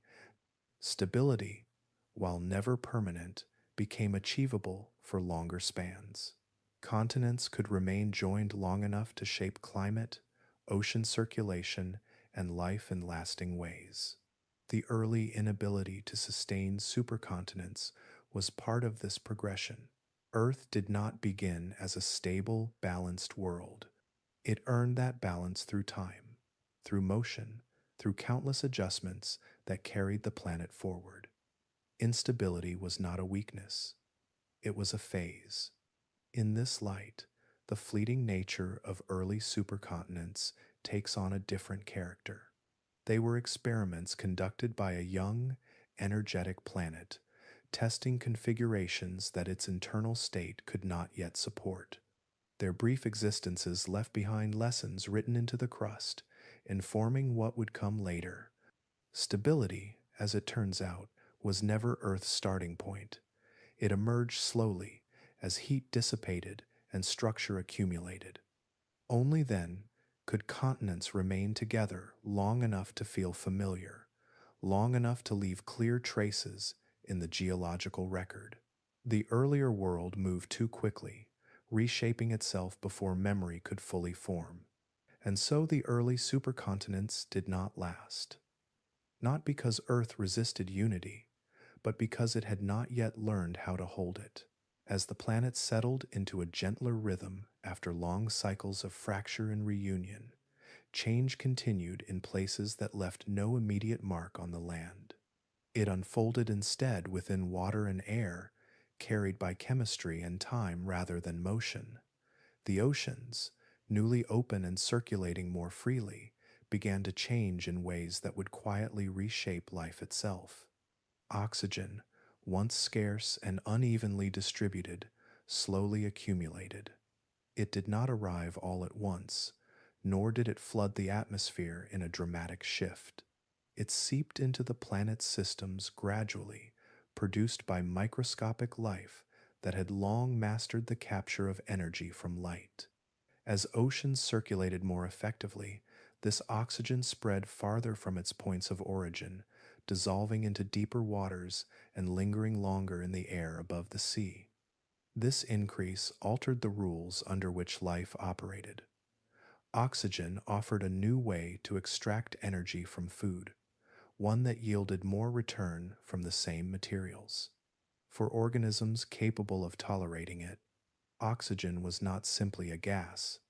It was opportunity, delivered quietly and persistently.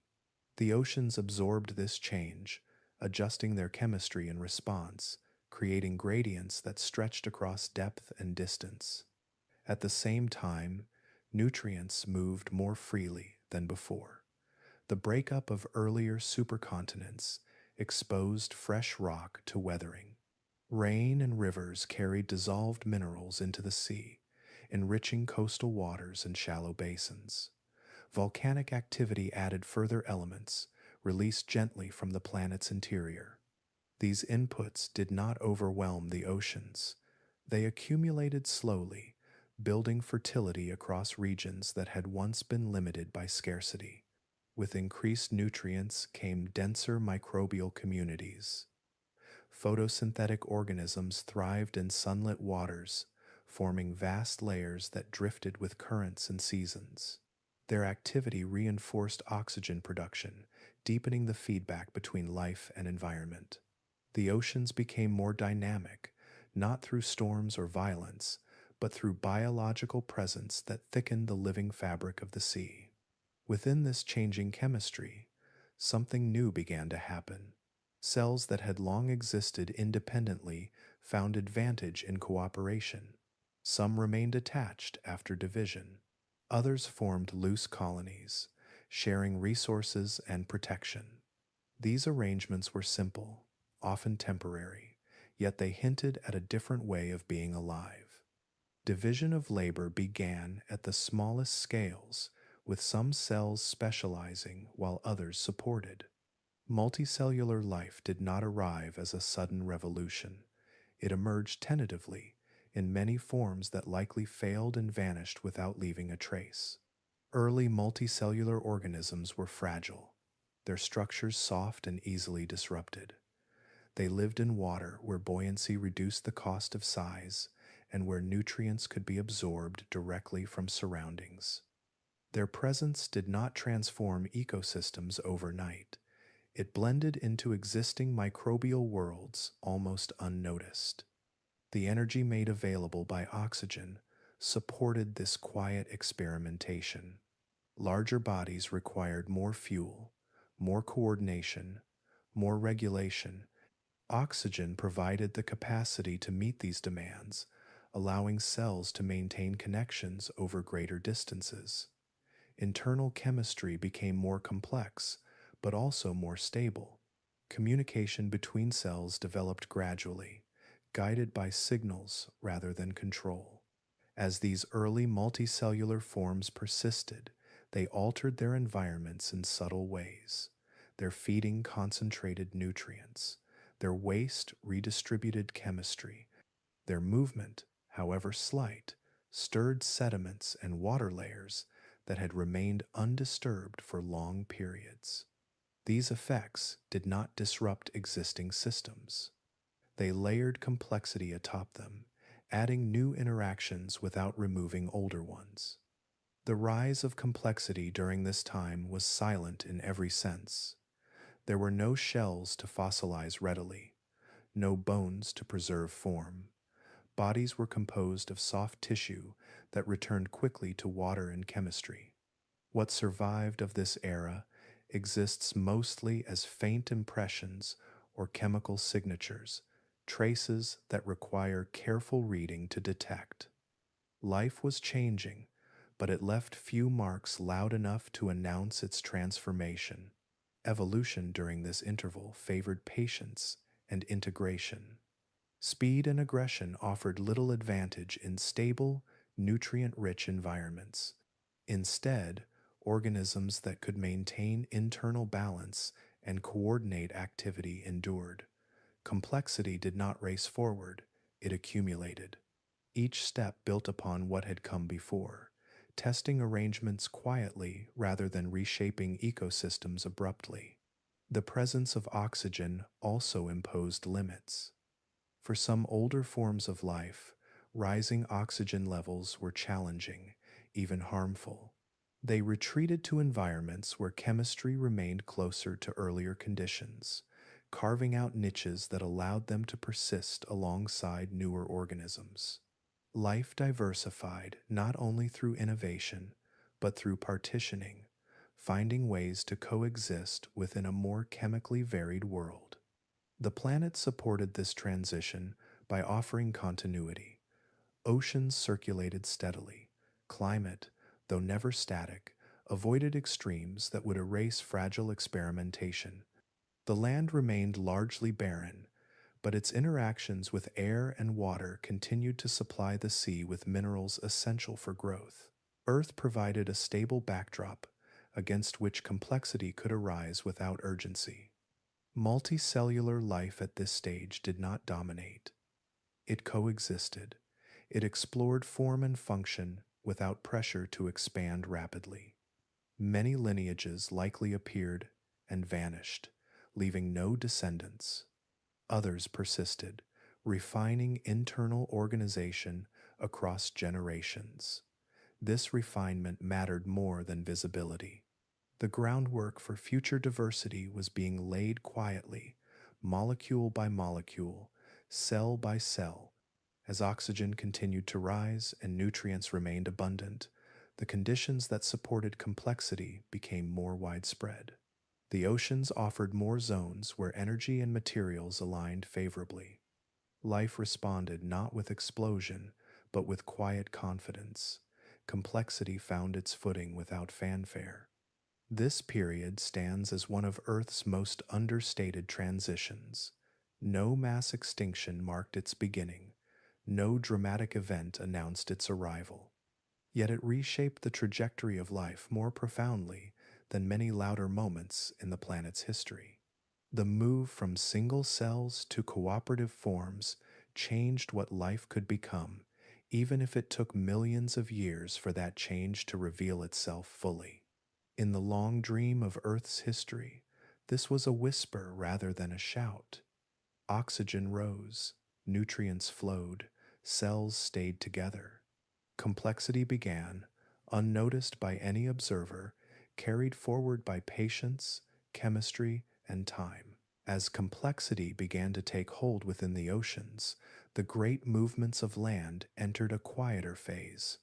After the restless cycles that had shaped earlier ages, the fragments of former supercontinents now wandered separately, each following its own slow path across the planet's surface. Their motion was guided by forces deep within the mantle, steady and persistent, but no longer rushed. The world had learned how to move without constantly tearing itself apart. Continents drifted like immense vessels, carried on currents of solid rock, Some migrated gradually toward warmer latitudes, others slipped toward cooler zones. Their journeys unfolded over spans so long that no single landscape experienced them as change. Coastlines crept outward or retreated by small degrees.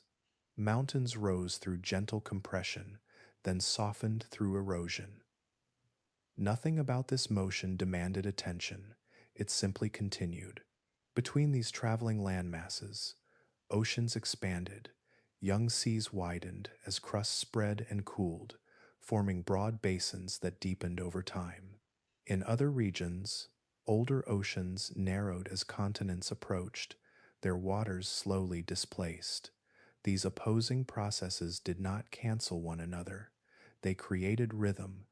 Expansion and closure occurred in different places at different times, maintaining balance across the planet rather than extremes in any one direction. The oceans themselves became more mature during this era. Circulation patterns settled into predictable routes, guided by continental outlines that no longer changed abruptly. Warm currents carried heat poleward. Cooler waters returned it toward the equator at depth. These movements stabilized climate, smoothing temperature differences that had once been severe. The planet's surface experienced fewer abrupt shifts, allowing systems to develop continuity. Within these stable waters, life diversified at a patient pace. Multicellular organisms experimented with form and function, responding to opportunities created by nutrient flow and oxygen availability. New body plans appeared not as sudden bursts, but as gradual refinements. Some organisms specialized for life along the seafloor, others for open water. Feeding strategies became more varied. Interactions between species grew more complex, yet remained balanced by the steady environment. Evolution during this long calm favored resilience rather than rapid change. With fewer disruptions, traits that promoted efficiency and adaptability persisted. Ecosystems developed layers of interdependence, where small shifts in one population influenced others subtly rather than catastrophically. Life grew richer without becoming fragile. On land, change was slower still. Vast areas remained largely barren, shaped by wind, rain, and temperature without biological cover. Yet even here, stability mattered. Weathering progressed evenly. Sediments accumulated along coastlines and in shallow seas, recording the quiet passage of time.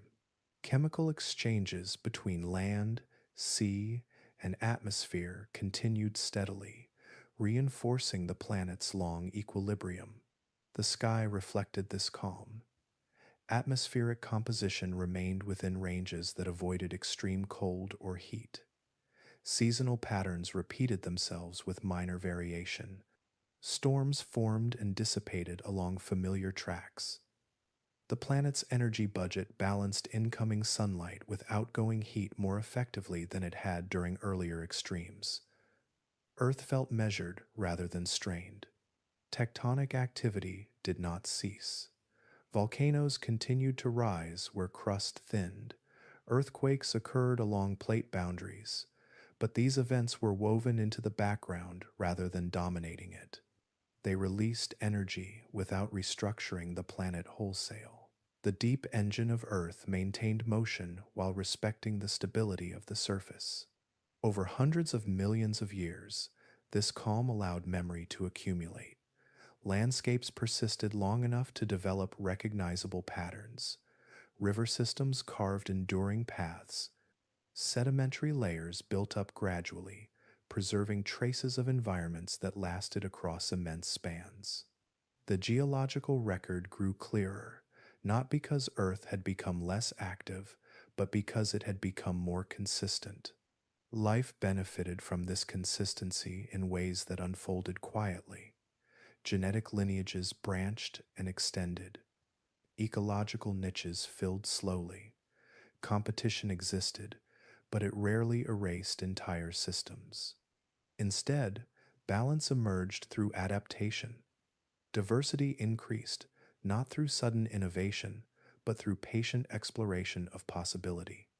The ocean supported this process with remarkable steadiness, nutrients cycled predictably, oxygen levels remained sufficient to support metabolic complexity, temperature gradients stayed within ranges that allowed widespread habitability.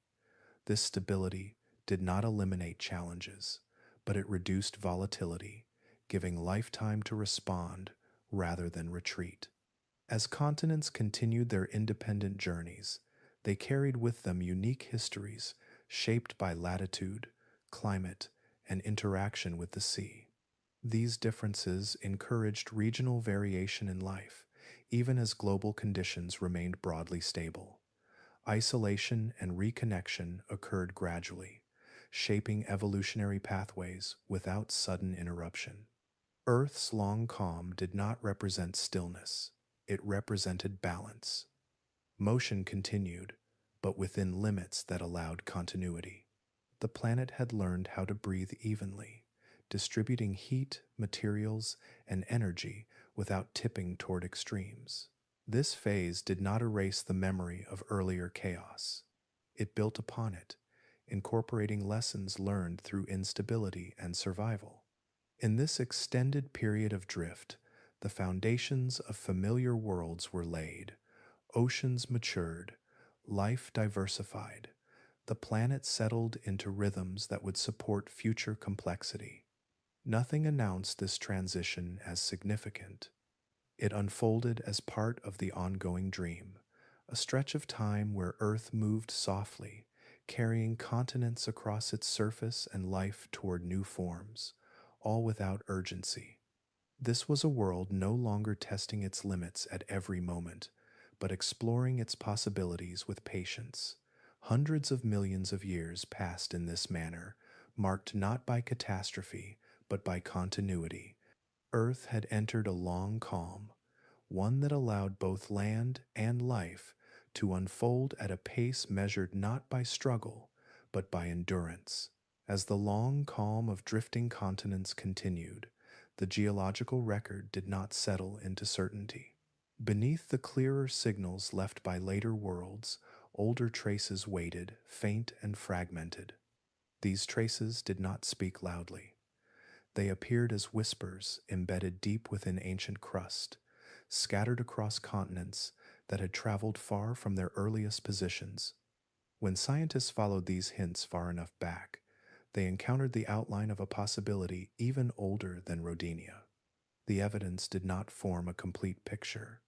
It emerged instead as pieces that resisted easy assembly. Ancient rocks, altered by time and heat, still carried subtle signatures of shared origin. Their ages clustered in a range that predated known supercontinents. Their chemistry hinted at environments shaped by large-scale continental assembly. Their magnetic records, though blurred by later events, suggested alignments difficult to explain through chance alone. This possible supercontinent has been called Colombia, sometimes referred to as Nuna, a name reflecting its uncertain place in Earth's memory. If it existed, it would have formed far earlier than Rodinia, during a time when the planet's interior was even hotter and its surface even more alien. The conditions that shaped it were harsher, the processes faster, the chances of preservation far lower. Unlike Rodinia, which left behind relatively coherent patterns, Colombia exists as a hypothesis built from partial alignment. Pieces that appear to fit together do so imperfectly, as if warped by repeated cycles of burial, melting, and deformation. Much of the crust from this era has been recycled entirely, returned to the mantle before it could carry its story forward. What remains has endured extraordinary transformation, making interpretation delicate and uncertain. Yet within these challenges lies significance. The very difficulty of confirming Colombia points to a deeper truth about Earth's past. The farther back one looks, the more the planet erases itself. Continents assemble and break apart, but the traces of early cycles are overwritten by those that follow. Heat softens memory, motion rearranges fragments, time strips detail from even the most durable stone. Still, patterns persist. Ancient cratons, the resilient cores of continents, offer glimpses into this deeper past. These cratons share histories that appear to converge before Rodinia ever formed. Their rock assemblages suggest prolonged connection, exposure to similar pressures, and shared tectonic evolution. These hints do not prove Colombia's existence on their own, but together they suggest that large-scale continental assembly may not have begun with Rodinia. If Colombia did exist, it would imply that the cycle of gathering and dispersal runs far deeper than once believed. Supercontinents would not be rare milestones, but recurring expressions of Earth's internal rhythm. Even in its earliest chapters, the planet may have been capable of organizing its crust into vast, unified forms, despite higher heat and faster motion. Such an early supercontinent would have influenced the planet profoundly, even if briefly. It would have altered ocean circulation, atmospheric interaction, and heat distribution in ways that shaped subsequent evolution. Its assembly and breakup could have set the stage for later events, priming the mantle and crust for the patterns seen in younger ages. Even a short-lived unity leaves behind momentum. Colombia's fleeting footprint also helps explain why later supercontinents appear more clearly in the record. As Earth cooled, its capacity to preserve memory improved. Crust thickened, plate motion slowed, cycles lengthened. By the time Rodinia assembled, the planet was better able to retain the traces of that event. Earlier worlds, formed under more energetic conditions, simply did not endure long enough to leave clean outlines. The possibility of Colombia shifts perspective. It suggests that Earth's history is layered not just with known chapters, but with lost volumes whose pages have been torn out or overwritten. What remains are marginal notes, preserved unintentionally in the hardest stone. Reading them requires patience, restraint, and acceptance of uncertainty. This uncertainty does not weaken the story, it deepens it. The idea that Earth has gathered itself multiple times before memory could fully form expands the scale of planetary experience. The planet did not stumble upon continental unity late in its life. It practiced it early, refining the process through repetition. The repetition itself matters. Each cycle of assembly and breakup redistributed material and energy. Each altered the structure of the mantle and crust. Each influenced the chemistry of oceans and atmosphere. Even when details are lost, the effects persist, shaping what follows through cumulative change. Colombia, whether fully confirmed or not, represents a threshold of understanding. It marks the point where Earth's past begins to fade beyond clarity, not because nothing happened, but because too much happened. Heat, pressure, and time combine to erase direct evidence while preserving indirect consequence. As scientists continue to study ancient rocks, refine models, and compare distant fragments, the outline of Colombia may sharpen or soften. New techniques may illuminate connections once hidden. Or the supercontinent may remain partly imagined, its presence inferred rather than observed. Either outcome carries meaning.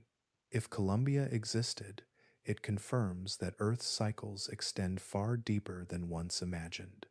If it did not assemble fully, the hints still reveal a planet experimenting with large-scale organization very early in its life. In both cases, the conclusion remains the same. The pattern of gathering and dispersal did not begin with familiar worlds. It belongs to the planet's earliest instincts. Earth's history, then, is not a simple progression toward complexity and stability. It is a layered dream where earlier scenes fade into abstraction while shaping everything that follows. Colombia stands at the edge of that dream, half remembered, half erased, reminding us that the planet has been repeating its deepest rhythms longer than any single continent can endure. The farther back Earth's story reaches, the quieter it becomes, not because nothing happened, but because so much has happened since. The planet does not preserve its earliest chapters in neat layers or intact pages. It reworks them continuously, folding, melting, and reshaping its own surface until much of what once existed is no longer recognizable as it was. Most of Earth's ancient crust has been destroyed. This is not destruction in the violent sense, but in the patient, inevitable way that heat and motion operate over deep time. Plates sink back into the mantle through subduction, carrying surface rocks downward, where pressure and temperature erase their original form. What once lay under sky and sea is transformed into something new, stripped of its surface memory and returned to the interior.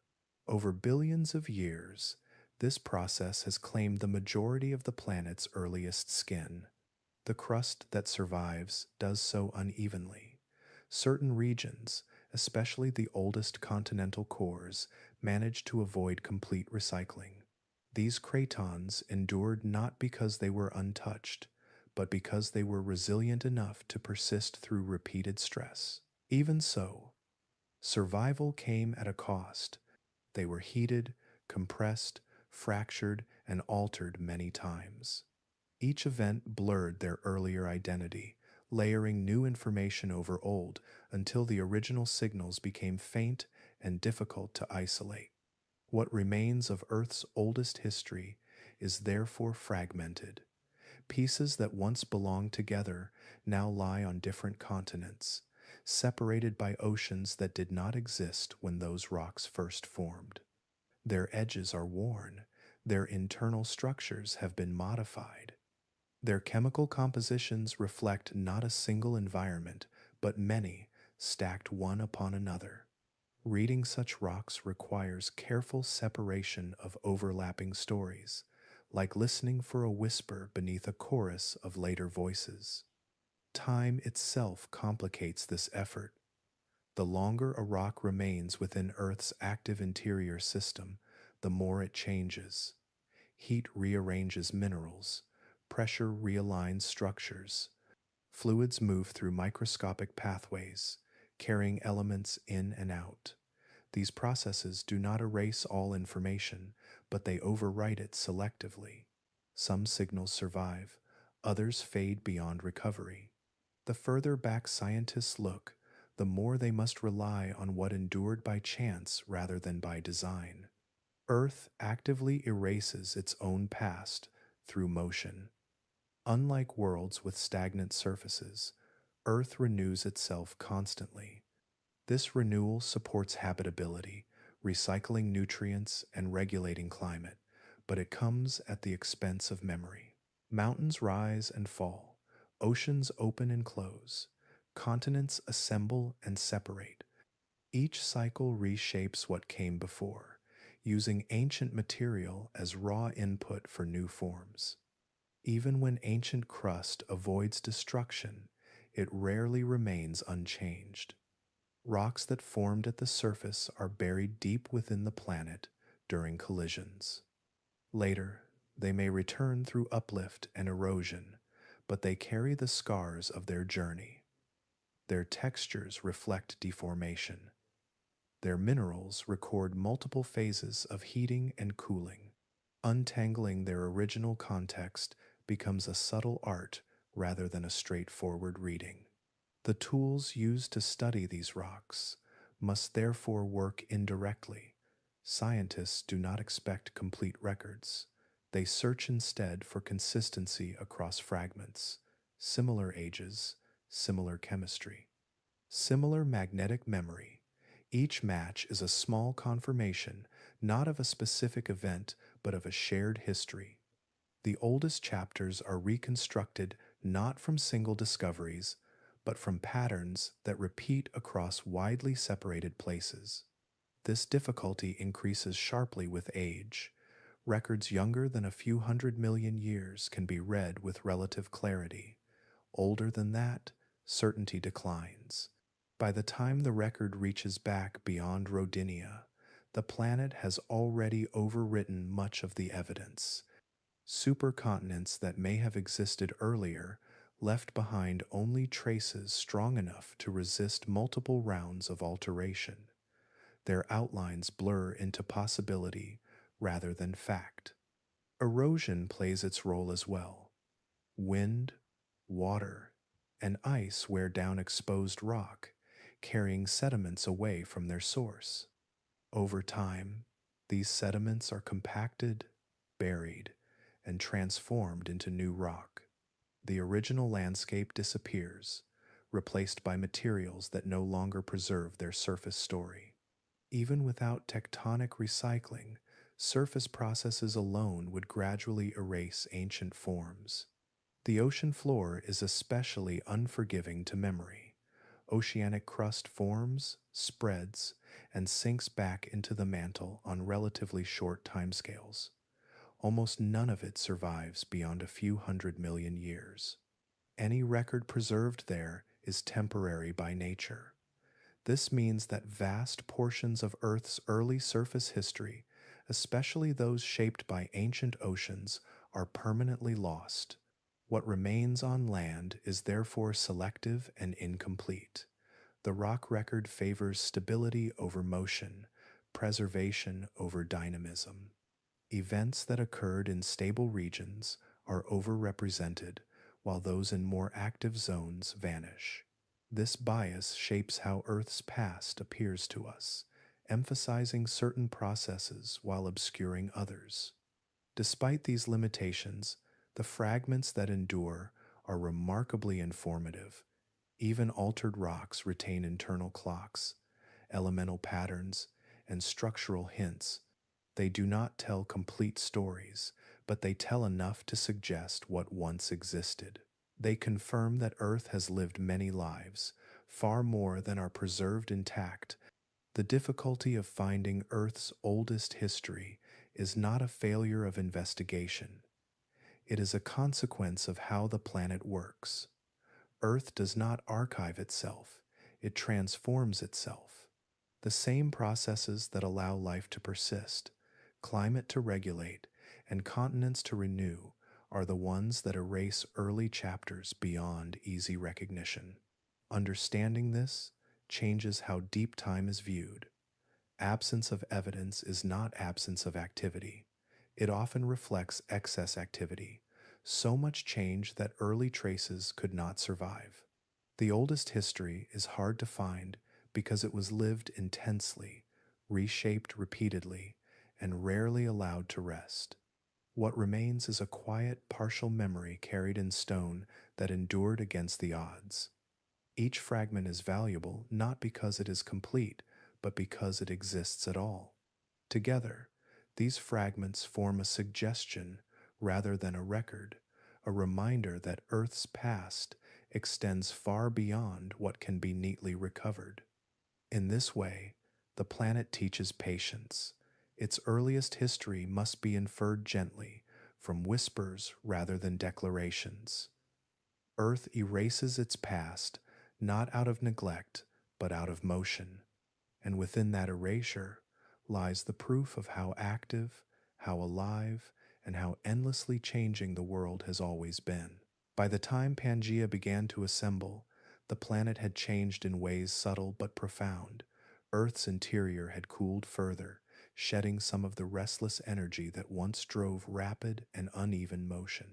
Plate boundaries still shifted, oceans still opened and closed, yet the pace had slowed enough to allow continuity. The world no longer hurried from one configuration to the next. It lingered. This cooler, more stable planet offered conditions that earlier ages could not sustain. Continental fragments converged gradually, locking together over long spans of time rather than brief intervals. The crust beneath them had thickened through countless cycles of collision and reinforcement. Ancient cores had grown stronger, resistance to tearing had increased. When Pangaea formed, it did so on foundations capable of holding shape. That stability shaped everything that followed. Climate patterns, though varied across the immense landmass, avoided the extremes that once dominated earlier worlds. Heat moved more predictably between equator and pole. Oceans circulated around the gathering continents in ways that supported moderation rather than amplification. The planet's systems aligned not in tension, but in balance. On this steadier Earth, life expanded in forms that were both visible and enduring. Forests spread across vast regions, anchoring soil and moderating climate through their presence. Roots held land in place. Leaves captured sunlight and reshaped atmospheric exchange. The land itself became quieter and more resilient, buffered by living cover rather than exposed to raw interaction with wind and rain. Animals followed these forests. Life moved out of the oceans and onto land in complex, coordinated ways. Bodies developed structure and strength suited for gravity. Nervous systems allowed movement and response across changing terrain. Ecosystems grew layered and interconnected, filling niches shaped by stable seasons and predictable environments.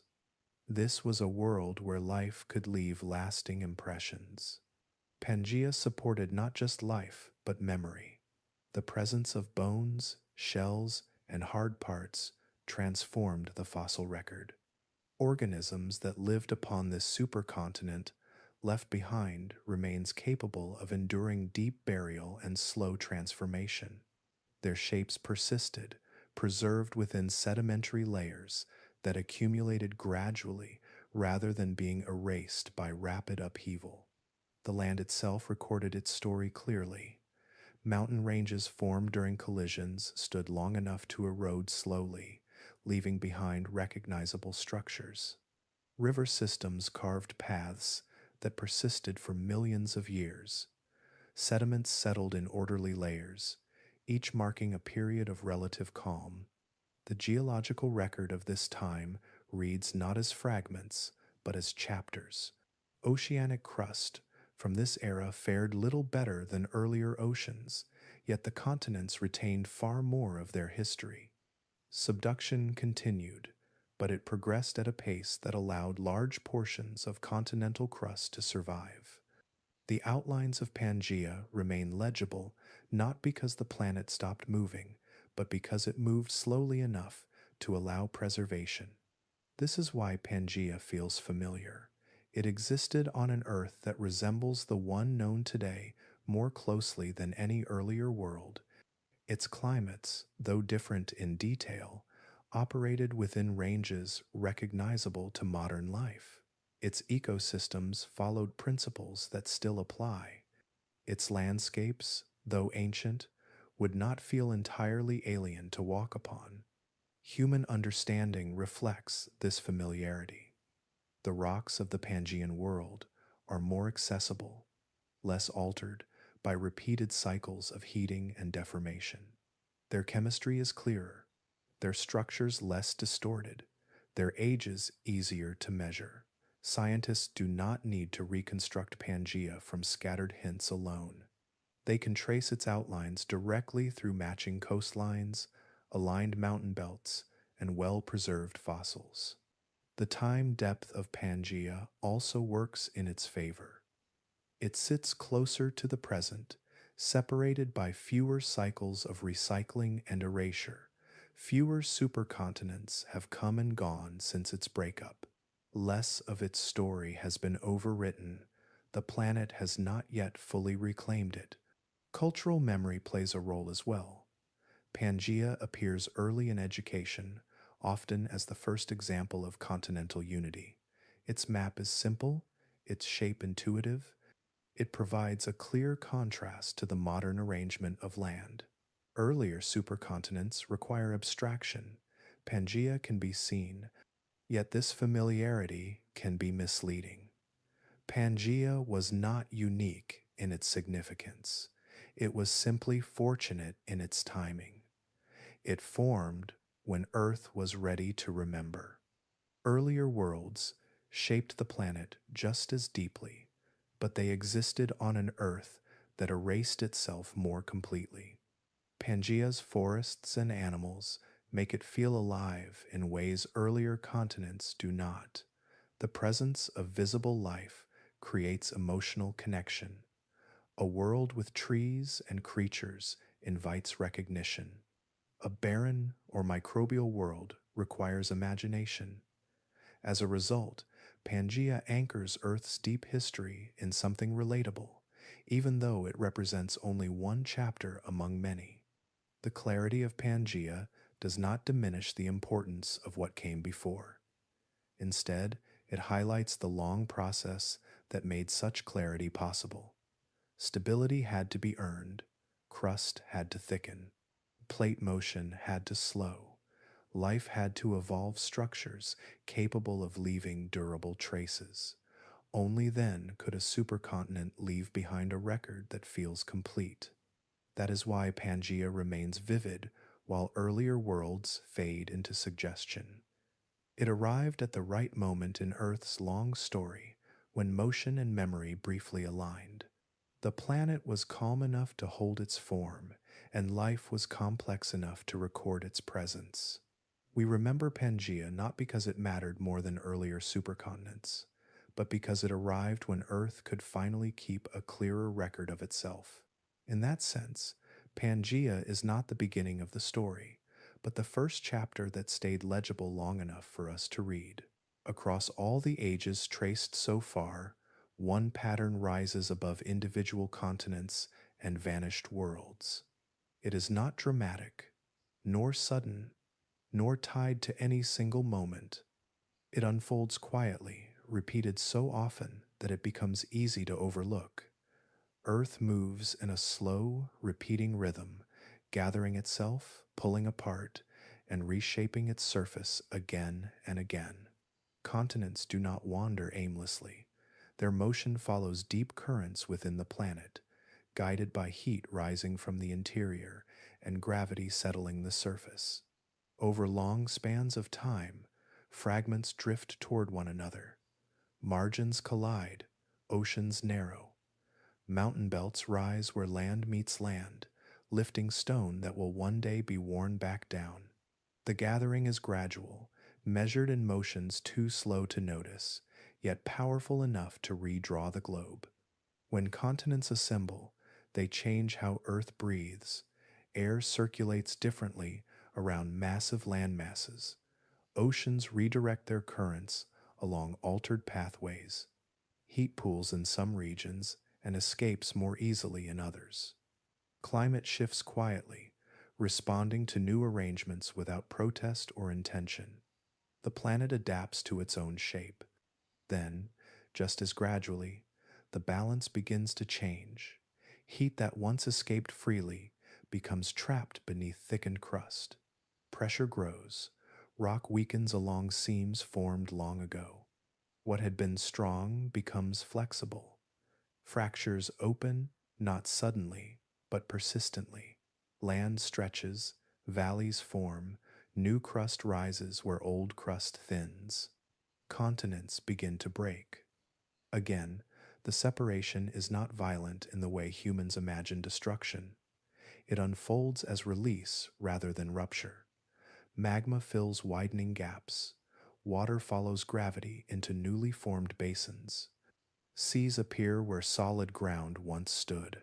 Shorelines retreat and advance as land shifts beneath them. The planet exhales, easing tension built during long unity. As continents drift apart, oceans open. New oceanic crust forms at spreading centers, cooling as it moves outward. These young oceans deepen over time, becoming vast basins that carry heat, nutrients, and life across the globe.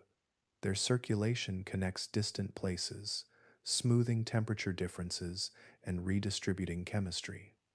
Life responds quietly, adapting to expanded habitats and changing coastlines. Far from being final, this separation sets the stage for future gathering. Oceanic crust grows denser as it cools, eventually sinking back into the mantle. Subduction zones appear along continental margins. Land begins to move inward again, closing the same oceans that once opened. What was water becomes mountain. What was separation becomes collision. This rhythm has no beginning that can be clearly identified and no end that can be anticipated.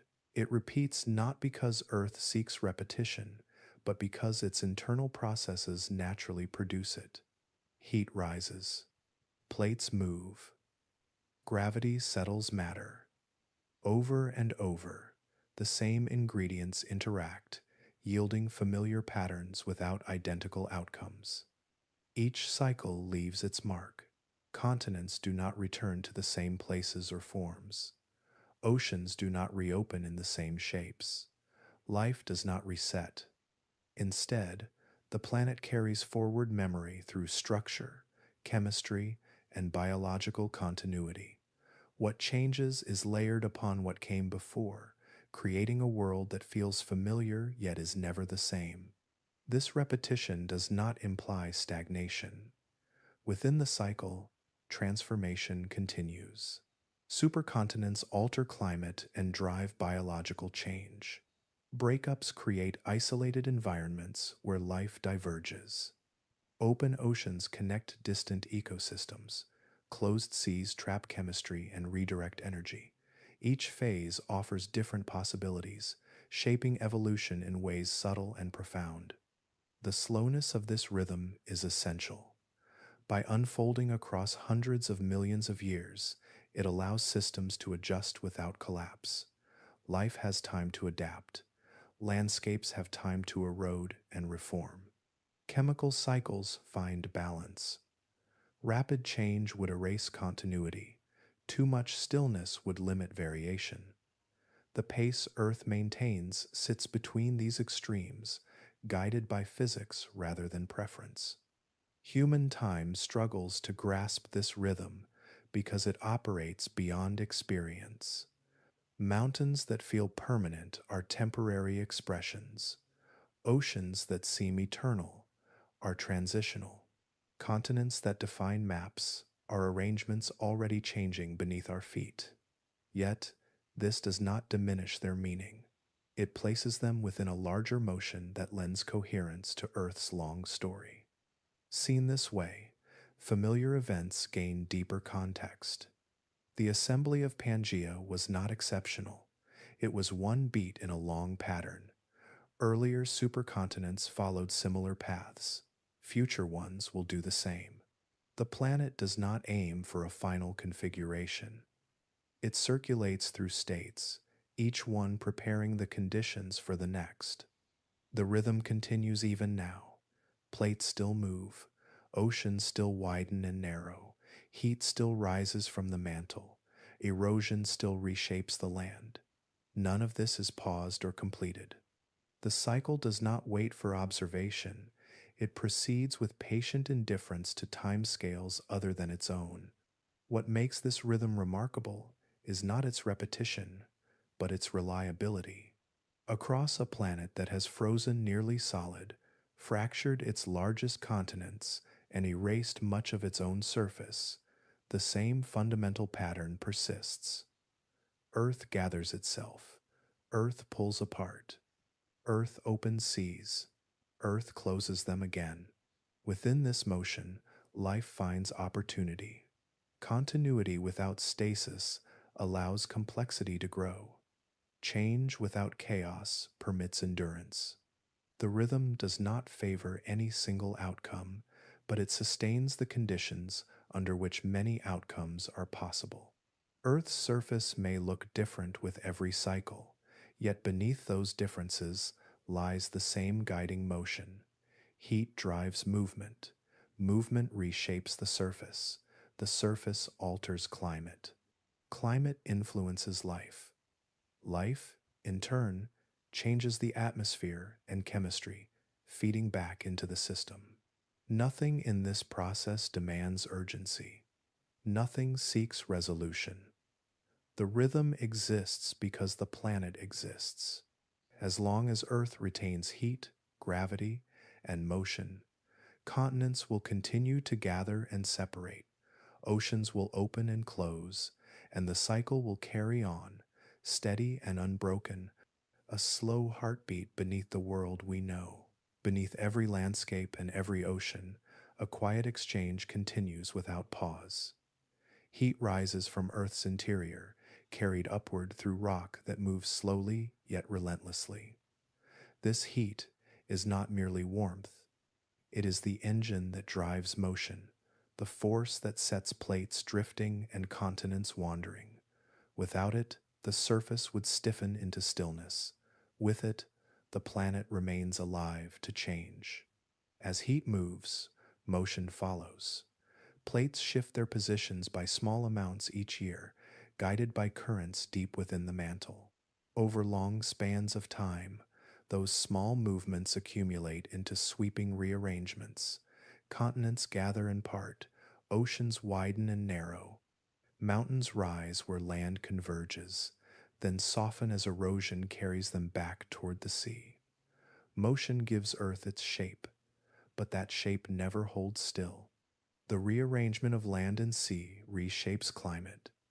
When continents cluster, they redirect winds and ocean currents. Heat becomes trapped in some regions while escaping more readily in others. Ice forms or melts in response. Rain falls differently. Deserts expand or retreat. None of these changes occur in isolation. Each follows naturally from the surface Earth presents at any moment. Oceans play a central role in this exchange.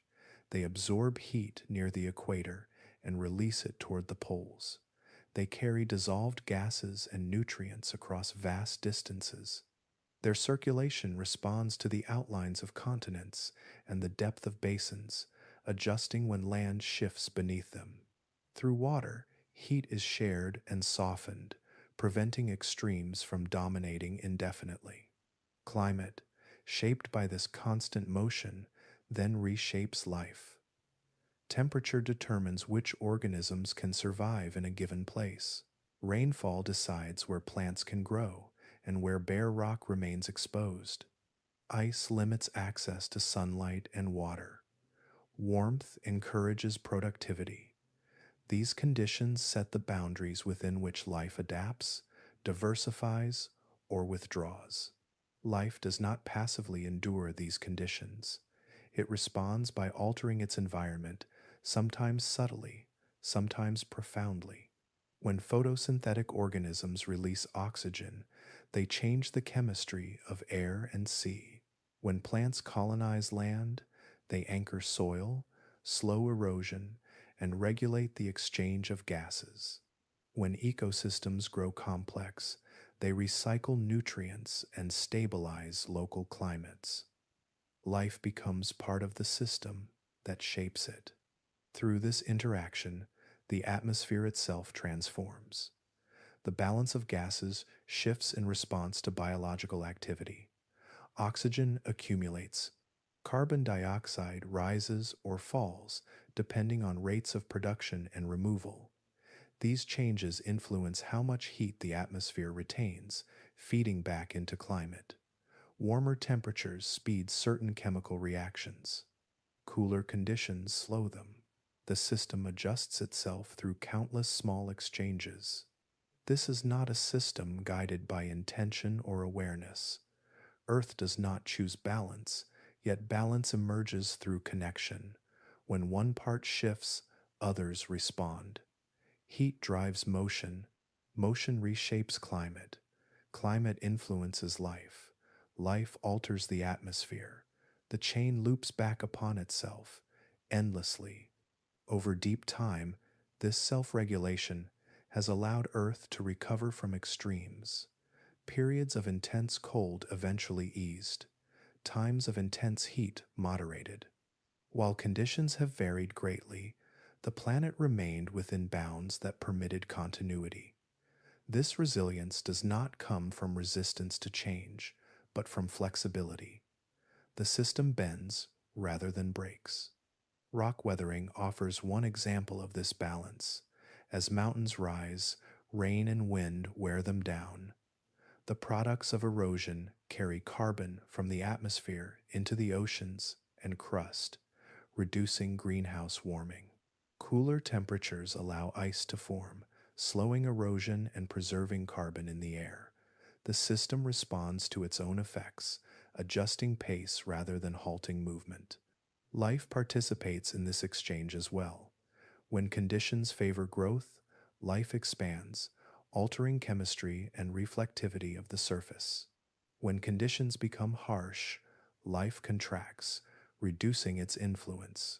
In both cases, the system shifts toward a new equilibrium. Life does not control the planet, but it contributes meaningfully to its regulation. These connections operate across scales humans rarely perceive. A single organism may seem insignificant, yet over millions of years, the collective activity of life reshapes the atmosphere. A single volcanic eruption may appear dramatic, yet it is one breath in the long exhalation of Earth's interior. The planet functions through accumulation, not singular moments. This self-regulating behavior does not prevent disruption. Mass extinctions occur, climates swing widely, continents break and collide. Yet, even after profound upheaval, the system reassembles its connections. New forms of life emerge, new climates establish themselves, motion continues. Understanding Earth as a connected system changes how its history is read. Events do not stand alone. A frozen world is tied to continental arrangement and atmospheric chemistry. A warming world reflects volcanic activity and biological response. Life's evolution is inseparable from the landscapes it inhabits. The planet's story is not a sequence of unrelated chapters, but a continuous flow. This flow gives Earth its character. Other worlds may be hot or cold, active or still. Earth persists as a place of ongoing adjustment. It never settles completely, yet it never spirals irreversibly. The same processes that cause instability also enable recovery. The same motion that erases old forms creates space for new ones. Everything is connected, not through design, but through consequence. Heat cannot rise without moving rock. Rock cannot move without altering climate. Climate cannot change without affecting life. Life cannot exist without reshaping its environment. Each step influences the next, forming a system that regulates itself through interaction rather than control. Within this system, time is the quiet mediator. Changes unfold slowly enough to allow response. Feedbacks operate not instantly, but persistently. The planet learns through repetition, refining its behavior through countless cycles. Balance is not achieved once, it is maintained continuously. Seen from this perspective, Earth is not a collection of separate parts. It is a single, dynamic entity, its surface, interior, oceans, air, and life, bound together by motion and exchange. The calm that allows this story to be traced comes not from stillness, but from the harmony of processes unfolding together. Earth remains alive to change because it remains connected. Heat, motion, climate, life, and atmosphere move as one system, each shaping and reshaping the others. In that connection lies the quiet endurance of the planet, carrying its story forward, breath by breath, cycle by cycle, without pause or conclusion. Even as the present moment feels still, the surface beneath it remains in motion. The continents have not paused their long journeys. They continue to drift with patience, guided by forces deep within the planet that do not measure time the way humans do. What feels permanent is simply passing through another configuration, one step within a cycle that has never stopped turning. Africa is moving north. Its path is slow and steady, but its direction is clear. The Mediterranean Sea narrows almost imperceptibly as land advances, closing space that once seemed vast. Mountain ranges rise where the continent presses into Eurasia, lifting stone that records collision through folding and fracture. Over time, these collisions will thicken the crust and reshape regional climates, altering wind patterns and rainfall as the land's outline changes. This motion carries consequences beyond the mountains themselves. As Africa continues its northward drift, ocean pathways shift. Water that once flowed freely through wide basins must find new routes. Heat redistribution changes with it, adjusting climates far beyond the point of impact. These changes will unfold gradually, never announcing themselves, yet they will echo across the planet. Australia follows its own path, sliding steadily into Southeast Asia. This collision brings together lands that once lay far apart, joining ecosystems that evolved in isolation. New mountain belts form along these boundaries, lifting islands and seafloor into complex terrain. Shallow seas are reshaped, creating environments that nurture gradual biological exchange. This is not a single event, but a prolonged merging that unfolds over tens of millions of years. As Australia presses northward, it alters the balance of land and sea in the region. Ocean currents adjust around rising land. Warm waters are redirected, influencing climate patterns across the Indo-Pacific. Rainfall shifts, monsoon systems evolve. The planet responds to rearranged geography by finding new ways to move heat and moisture. Far across the globe, the Atlantic Ocean continues to widen. Along its central ridge, new crust forms as plates drift apart. Molten rock rises, cools, and becomes solid ground before sinking slowly beneath layers of water. The distance between the Americas and Africa increases year by year, a reminder that oceans are not permanent features, but temporary expressions of separation. This widening carries implications that stretch deep into the future. As long as the Atlantic opens, other oceans must eventually close. The planet balances its surface area, opening space in one place while reclaiming it elsewhere. Subduction zones consume older oceanic crust, drawing continents back together through paths not immediately visible. Taken together, these motions hint at a gathering yet to come. The next supercontinent has no agreed-upon name, no fixed shape, no set location. It exists only as a tendency, a direction implied by countless small movements adding up over immense spans of time. Africa's northward advance, Australia's collision with Asia, the slow rearrangement of ocean basins all point toward eventual convergence. When this future supercontinent forms, it will not resemble those of the past exactly. Earth has continued to cool. Plate motion has slowed further. Life has altered the atmosphere in enduring ways. The planet that assembles the next supercontinent will be different from the one that assembled Pangea, just as Pangaea differed from earlier worlds. Yet the rhythm remains familiar. Continents will gather, oceans will close, mountain ranges will rise where land presses inward. Climate systems will reorganize around a new arrangement of land and sea. Over long stretches, balance will emerge once more, not static, but workable. Life will respond as it always has. Ecosystems will shift gradually, following changing coastlines and climates. Isolation will give way to connection.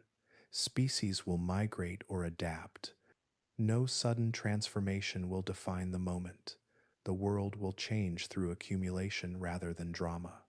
The idea of a future supercontinent invites patience.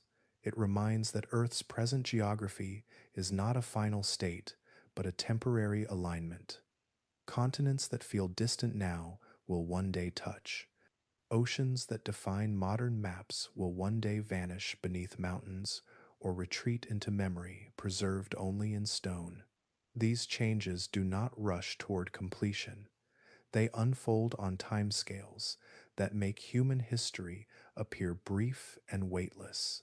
Cities, cultures, and civilizations rise and fall, while the continents beneath them continue moving without notice.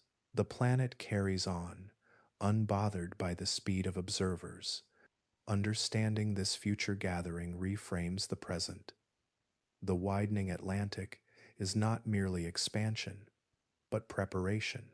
Africa's movement northward is not an isolated collision, but part of a broader convergence. Australia's journey is not a one-way drift, but a contribution to a larger assembly still forming. The future supercontinent will shape climate, ocean circulation, and life for millions of years once it stabilizes. Interior regions will grow dry and extreme. Coastlines will host dynamic exchange. Weather patterns will reorganize around the new landmass. The planet will explore another configuration, learning how to balance itself once more. This is not prediction in the human sense, but continuity. The same forces that assembled earlier worlds are still at work. They have not tired, they have not changed direction abruptly. They continue to move rock, water, and heat according to laws older than any living thing on land. Another supercontinent will form because Earth's rhythm continues. The planet gathers itself, pulls apart, and gathers again. The future is already in motion, written not in speculation, but in the slow, steady drift of continents beneath our feet. Memory on Earth does not work the way it does for humans. It does not rely on stories passed down or records intentionally kept. It lives instead in stone, chemistry, and structure, preserved only when conditions allow. Even then, it fades. The planet remembers not because it tries to, but because some traces endure longer than others. Human history spans thousands of years, a thin layer of time marked by language, tools, and built environments. These records feel vast from a human perspective. They stretch beyond individual lives and connect generations across centuries. Yet, when set against the planet's lifespan, they are almost weightless, brief enough to vanish without leaving a visible mark on the crust. Earth's history spans billions of years. It extends back to a time before continents had familiar shapes, before oceans circulated as they do now, before the atmosphere carried the mix of gases that life depends on today. These billions of years contain countless transformations, most of them never witnessed, many of them never fully preserved. Time on this scale behaves differently. It compresses detail. It favors durability over clarity. The planet remembers best what endures physically. Thick continental crust survives longer than thin oceanic crust. Hard minerals outlast softer ones. Large-scale structures leave deeper imprints than delicate forms. Because of this, memory is uneven. Entire worlds of microbial life can vanish without a trace, while a single mountain belt may continue to shape a region long after the forces that formed it have passed. Even the most durable memories are temporary. Mountains erode, sediments are buried, crust melts and reforms. Over time, the same processes that create geological records also dismantle them. What remains is shaped not just by what happened, but by what survived long enough to be noticed. The farther back in time one looks, the more selective Earth's memory becomes. Young rocks tell clear stories. Their layers stack neatly, their fossils preserve detail, their chemistry remains legible. Older rocks speak more softly. Their layers have been folded and reheated. Their fossils, if present at all, are distorted. Their chemical signals overlap with later events. At great age, memory becomes suggestion rather than record. Scientists infer earlier worlds by comparing fragments that were never meant to be read together. A matching mineral here, a similar age there, a shared magnetic alignment preserved just long enough.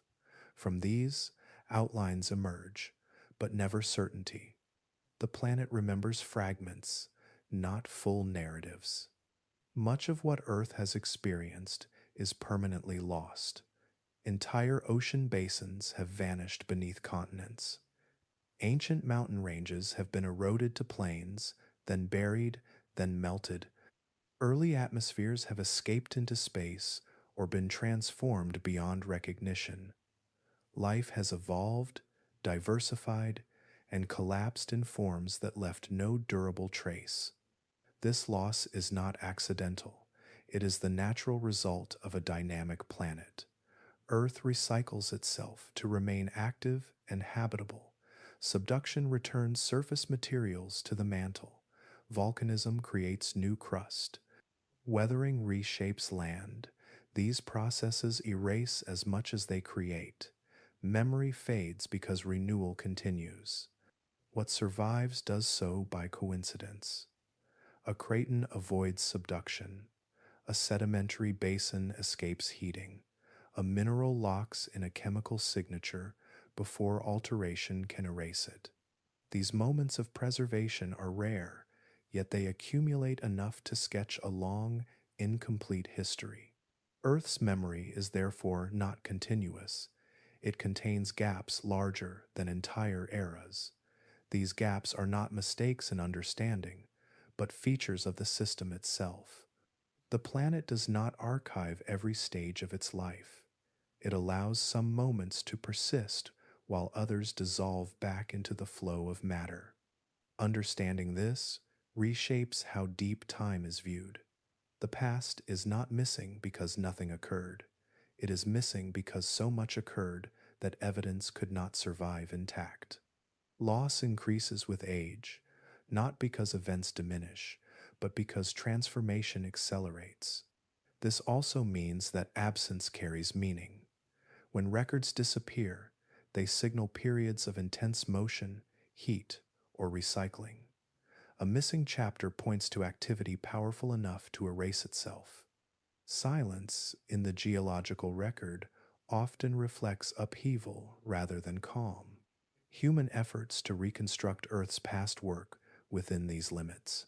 Scientists piece together histories not by seeking perfect preservation, but by accepting incompleteness. They read patterns rather than events.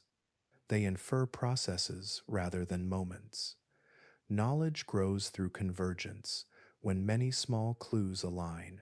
The contrast between human memory and planetary memory highlights scale. Humans preserve meaning intentionally. Earth preserves outcome unintentionally. A civilization may document its actions in writing, art, and monuments. Earth records its actions only when physics allows. Most events leave no lasting inscription. Yet even with this loss, what remains is extraordinary. From fragments alone, it is possible to trace billions of years of change. Continents can be reconstructed, atmospheres inferred, ancient climates approximated. Life's broad transitions can be identified even when details vanish. Earth remembers enough to reveal its rhythm, even if it forgets most of its stories. The repetition of gathering and breaking, warming and cooling, diversification and loss remains legible across time. The outlines persist, even as fine detail disappears. This is the nature of planetary memory. It is vast but imprecise, deep but incomplete. It does not offer a continuous narrative, but a layered one, shaped by survival and erasure in equal measure. Much is permanently lost, and always will be. No future discovery will recover every vanished continent or every extinct form of life. The past remains partly inaccessible, not because understanding has failed, but because Earth itself does not retain everything it becomes.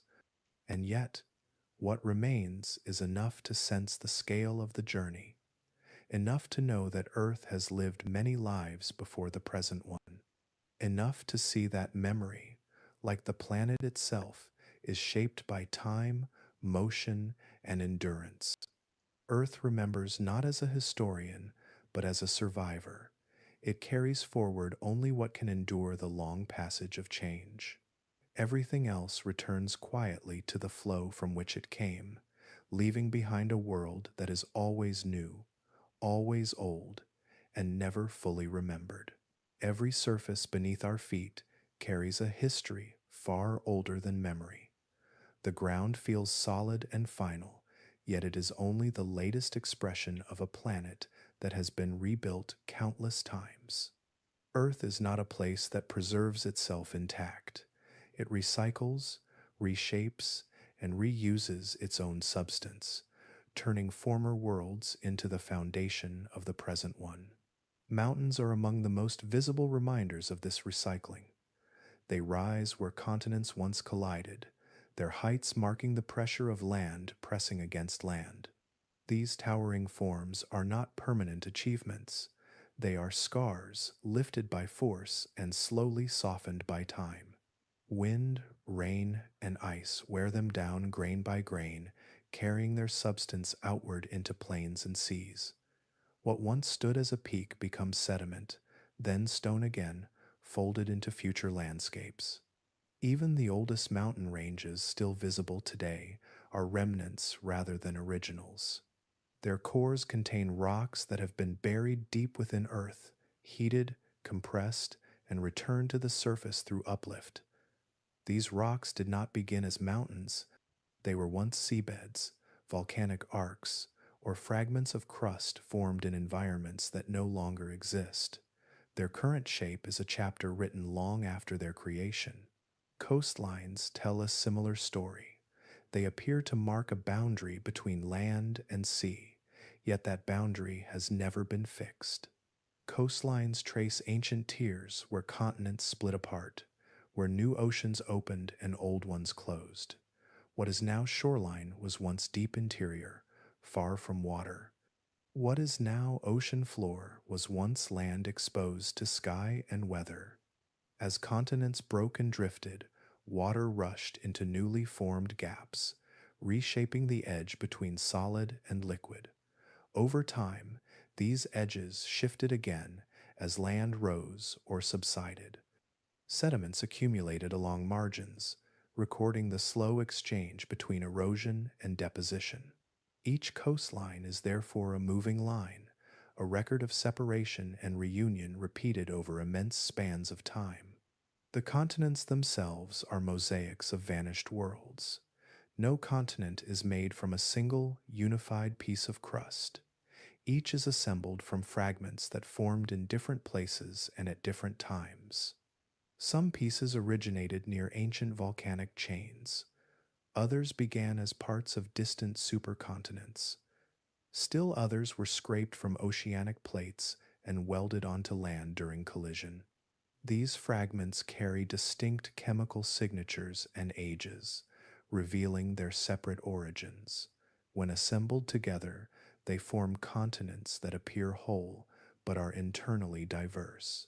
Boundaries between these pieces may be hidden beneath later layers, yet they remain present, shaping how the land responds to stress and erosion. The continents we know are therefore composites, stitched together from remains of earlier configurations. This recycling extends downward as well as outward. Beneath the surface, crust sinks back into the mantle through subduction. Material that once formed mountains or plains melts and mixes with deeper rock, losing its surface identity. Later, some of that material returns through volcanism, transformed into new crust that bears little resemblance to its previous form. The planet does not distinguish between past and future materials. Everything is reused. Living on such a planet means existing atop layers of transformation. Cities are built on sediments that once flowed from mountains that no longer stand. Fields rest on soils derived from rocks that formed under oceans that have vanished. Roads cross fault lines marking boundaries between crustal fragments that traveled halfway around the world before meeting. Even the air and water are part of this recycling.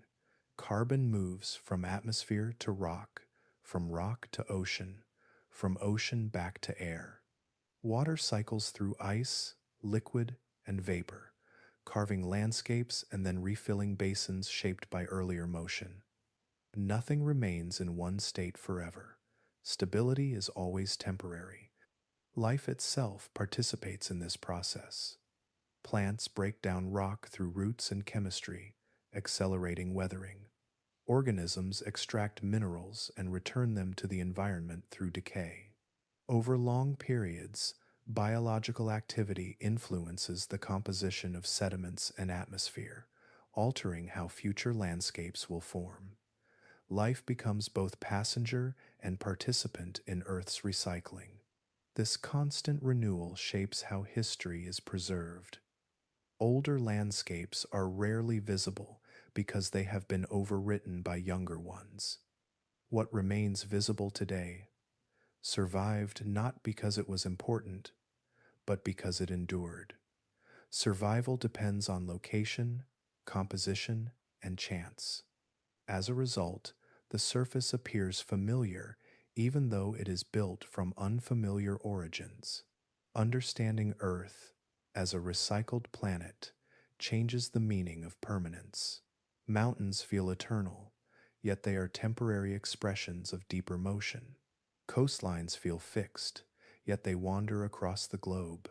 Continents feel ancient, yet their pieces come from many different times. What seems stable is simply enduring for now. This does not diminish the present. It places it within a broader flow. Living on a recycled planet means standing on the accumulated outcome of countless changes. Every step is supported by material that has lived many lives already. The ground beneath us has been sea, mountain, plain, and molten rock, often more than once. The calm of this realization comes from continuity rather than stillness. Earth has not collapsed under its own change. It has thrived on it. Recycling allows renewal without exhaustion. By reusing its substance, the planet maintains motion, balance, and habitability across billions of years. The landscapes we know are therefore not endpoints. They are pauses within motion. They exist long enough to be inhabited, studied, and remembered before eventually yielding to the same processes that formed them. Erosion will continue. Plates will move. Oceans will shift. New mountains will rise from the remains of old ones. Living on a recycled planet invites quiet perspective. It reminds that history is not always behind us. Much of it lies beneath us, transformed but present. Continents are not foundations laid once and left untouched. They are ongoing constructions, built from remnants of worlds that have already passed. In this way, Earth carries its past not as memory, but as material. Mountains, coastlines, and continents do not tell stories with words. They embody them through form. Each ridge, shore, and stone is a continuation of something older, reshaped and repurposed, part of a planet that never stops becoming something new. The world that existed before familiar continents and recognizable landscapes may feel distant and abstract, yet its influence reaches forward into everything that followed. Its presence is not measured by what remains visible, but by what became possible because it existed at all. Even though much of that world has vanished, its effects continue quietly, woven into the systems that sustain life today. One of its most lasting contributions was the shaping of Earth's atmosphere. Long before trees breathed oxygen into the air, or animals relied upon it for energy, atmospheric balance was already being adjusted through interactions between land, ocean, and life. The arrangement of ancient continents influenced how gases moved between surface and sky. Weathering of exposed rock drew carbon dioxide from the atmosphere, altering the balance of greenhouse warming. Volcanic activity returned gases from the planet's interior, replenishing what had been removed. Through these slow exchanges, the atmosphere took on properties that allowed temperature to stabilize within livable bounds. This ancient world did not create the atmosphere as it is known now. It guided it toward that state by establishing patterns of exchange that persisted long after the continents themselves had broken apart. By moderating carbon dioxide levels over long spans, the early planet avoided extremes that could have locked it permanently into uninhabitable conditions. The atmosphere learned how to respond, adjusting gradually rather than tipping suddenly. Climate followed from this balance. The placement of vast landmasses altered wind patterns and ocean circulation, redistributing heat across the planet. By interrupting ocean currents and redirecting atmospheric flow, the ancient supercontinent influenced where warmth accumulated and where it dissipated. These effects contributed to long-term shifts between warm and cold states, pushing the planet into extremes and allowing it to recover. Through these oscillations, Earth refined its climate system. Feedbacks became established. Ice formation reflected sunlight, cooling the planet. Warming exposed darker surfaces, absorbing heat. Weathering intensified under warm conditions, drawing down carbon dioxide and restoring balance. The ancient world provided the stage upon which these feedbacks were tested and reinforced. Without such testing, later climates might have been far less stable. These climatic pressures shaped life in ways that favored resilience. Extreme conditions did not eliminate life, but they filtered it. Organisms that survived learned to persist under limitation, to endure long periods of scarcity and environmental change. This endurance became foundational. When conditions later softened, life carried forward strategies developed under pressure. The emergence of complex life depended on this foundation. Multicellular organisms require stability to develop, but they also require a planet that has learned how to recover from disruption. The ancient world delivered both. It imposed severe challenges, then demonstrated recovery again and again. Life observed, responded, and adapted. Oxygen accumulation, nutrient distribution, and ecological interaction all unfolded within the framework shaped by this lost world. Oceans circulating around massive land masses transported nutrients into productive regions. Weathering supplied essential elements. Volcanic activity renewed chemical availability. These processes supported gradual increases in biological complexity, allowing cells to coordinate, specialize, and persist. The timing matters. Complex life did not appear immediately after the ancient world's greatest changes. It emerged only after those changes established new baselines. Atmosphere, climate, and ocean chemistry had been adjusted to ranges that could support higher energy demands and more intricate internal organization. Without that prior shaping, complexity might have remained limited or unstable.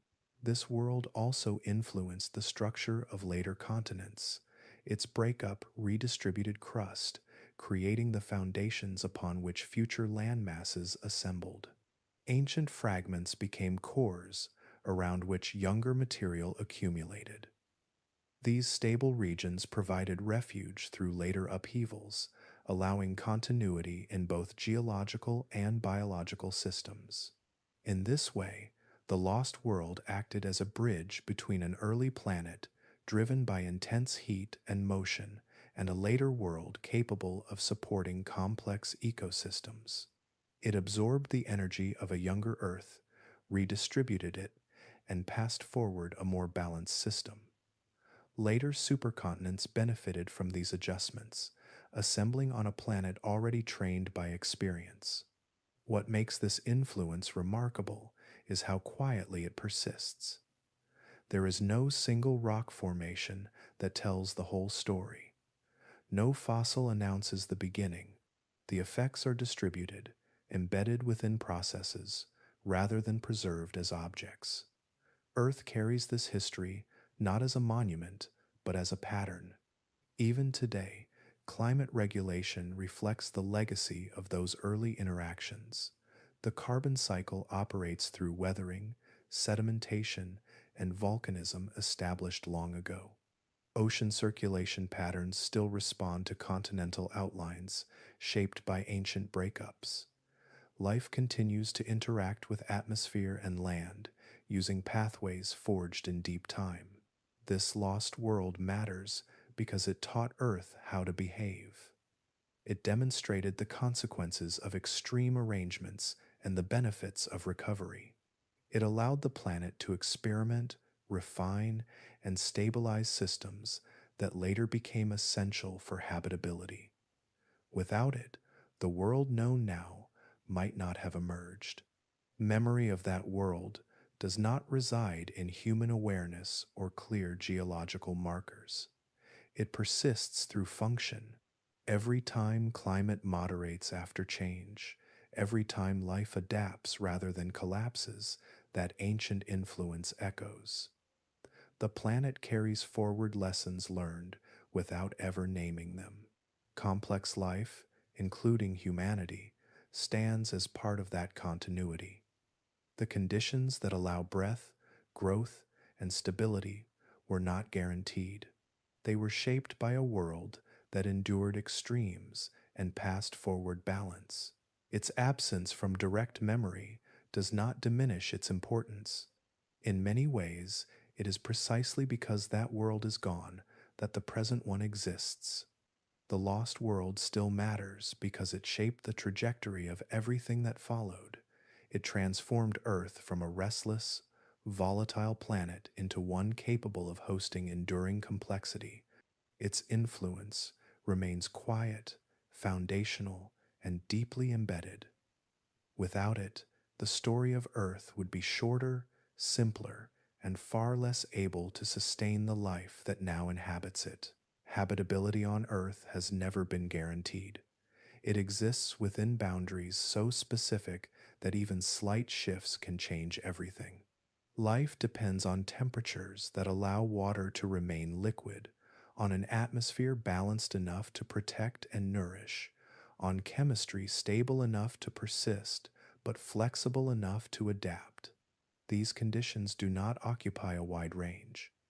They sit within a narrow corridor that Earth has entered, exited, and re-entered many times. Life survives narrow conditions because the systems that support it are tightly linked. Temperature influences chemistry. Chemistry shapes biology. Biology alters atmosphere and surface. When one element drifts too far, the others follow. A small increase in heat can change how oceans circulate. A small decrease can allow ice to spread. These shifts then influence how gases move between air and sea, altering climate further. What begins as a subtle change can ripple outward until the entire system feels it. Earth has crossed these boundaries before. There were times when ice expanded so widely that sunlight reflected back into space, reinforcing cooling and driving the planet toward near global freezing. There were also times when greenhouse gases accumulated enough to raise temperatures dramatically, warming oceans and air beyond what most life could tolerate. In each case, the planet moved beyond the comfortable middle ground that supports diversity and stability. These crossings were not sudden accidents. They emerged from interactions that unfolded gradually, often unnoticed until their consequences became unavoidable. Volcanic activity increased atmospheric gases. Continental arrangements altered weathering rates. Ocean circulation slowed or accelerated. None of these processes acted alone. Together, They nudged the planet toward thresholds that, once crossed, reshaped everything. Life endured these moments, but not without cost.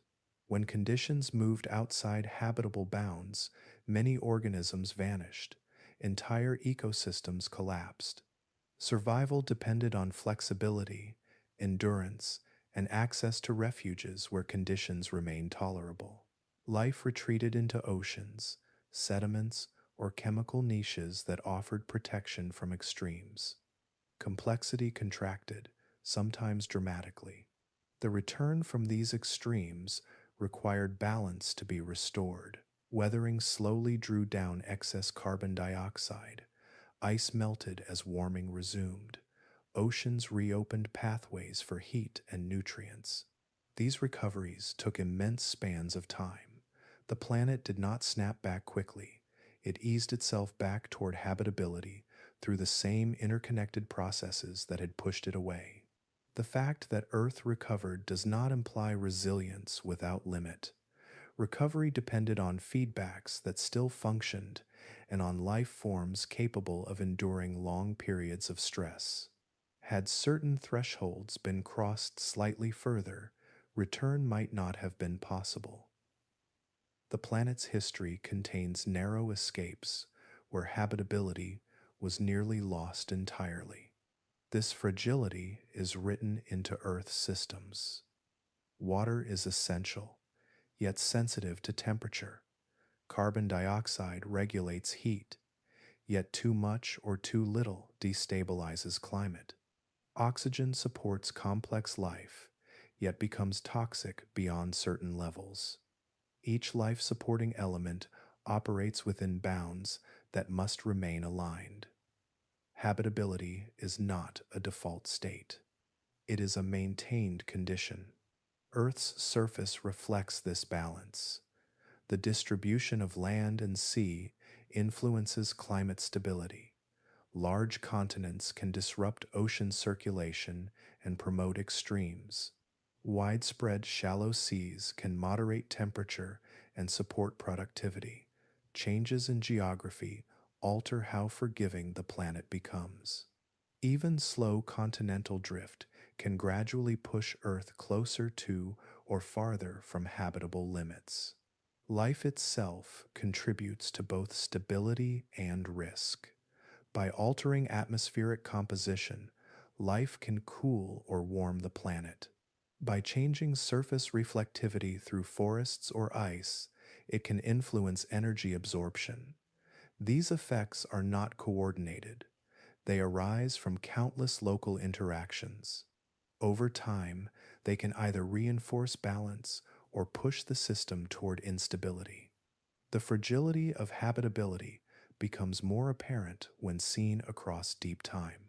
Long periods of relative calm stand beside intervals of dramatic change. Stability is common, but not permanent. It is interrupted when feedbacks align in ways that amplify rather than dampen change. Earth does not aim to preserve habitability, it simply follows physical and chemical rules. Habitability emerges only when those rules align favorably. Crossing habitability lines reshaped the trajectory of life. After extreme cold or heat, ecosystems rebuilt differently. Dominant groups vanished, new ones emerged, complexity returned along altered paths. The world that followed was never identical to the one that came before. Each recovery carried the memory of loss in its changed biology. These past crossings offer quiet perspective. They show that Earth's present conditions are not inevitable. They are the outcome of balance maintained over time, often narrowly. The planet remains habitable, not because it cannot change, but because change has, so far, been constrained within recoverable bounds. Understanding this fragility adds depth to the story of Earth. Habitability is not a fixed backdrop for life. It is an active, shifting property that must be continually supported by interconnected processes. When those connections falter, life is tested. Sometimes it adapts, sometimes it withdraws. Earth has crossed these lines before, and each crossing left a mark.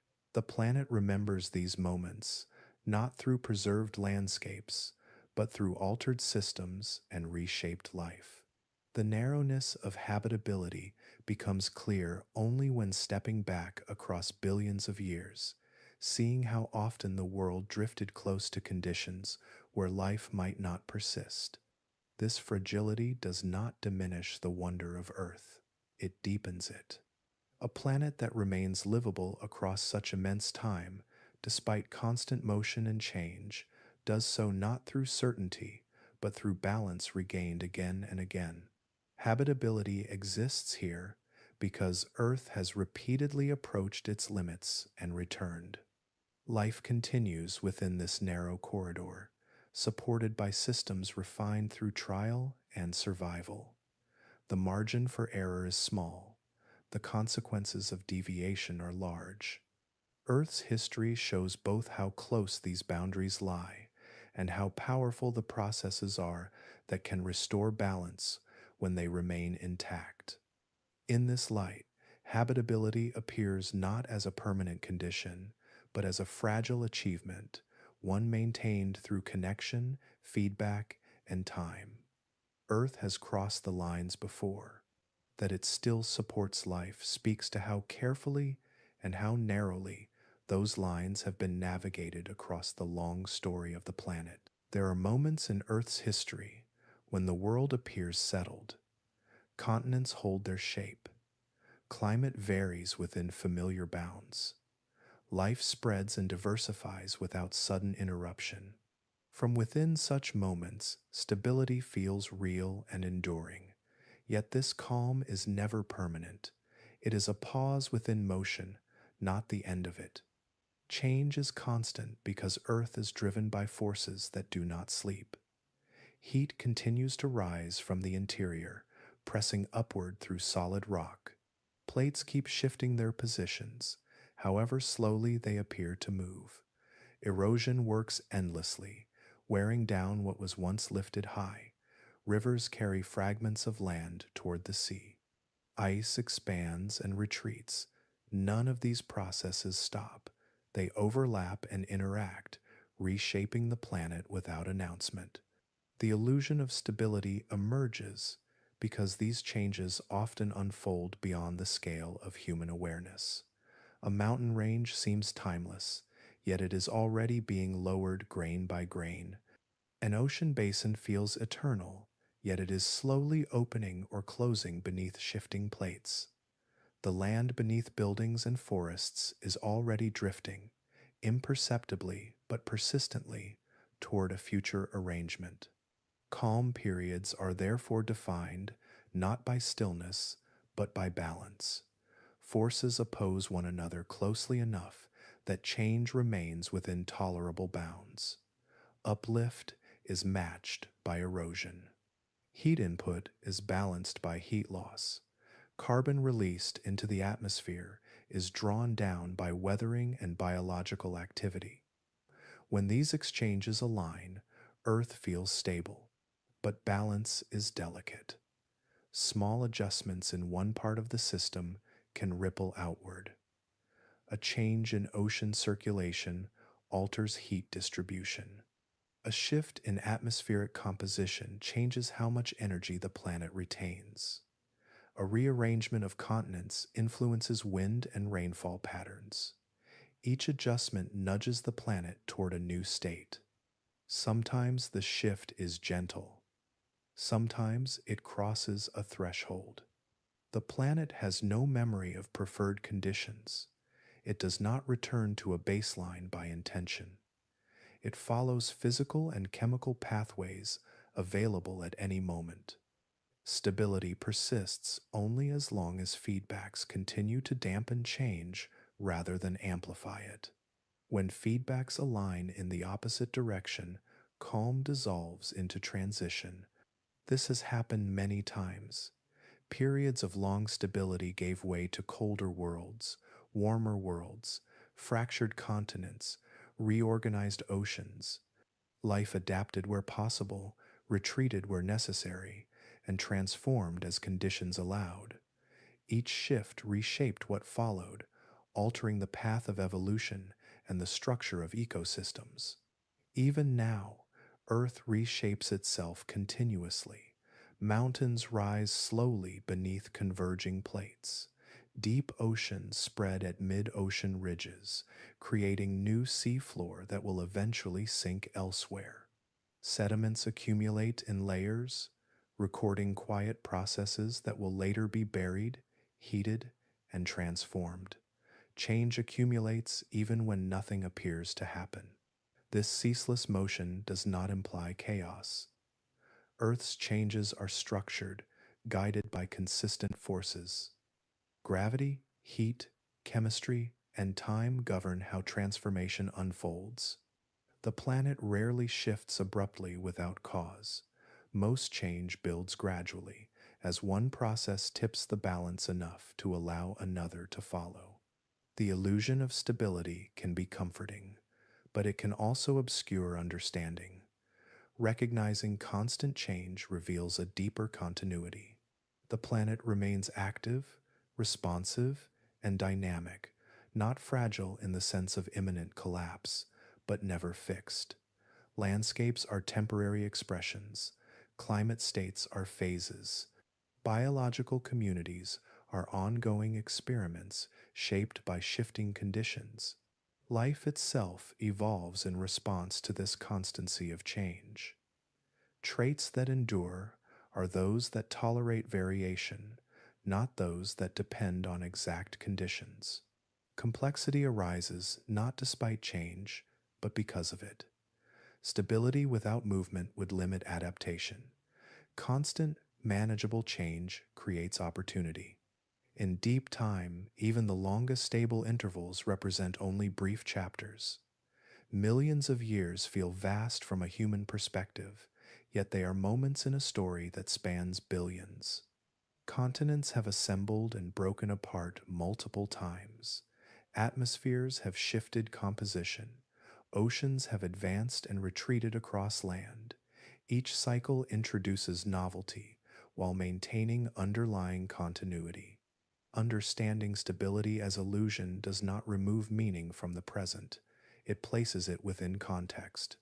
The current arrangement of continents, climate, and life represents one successful configuration among many.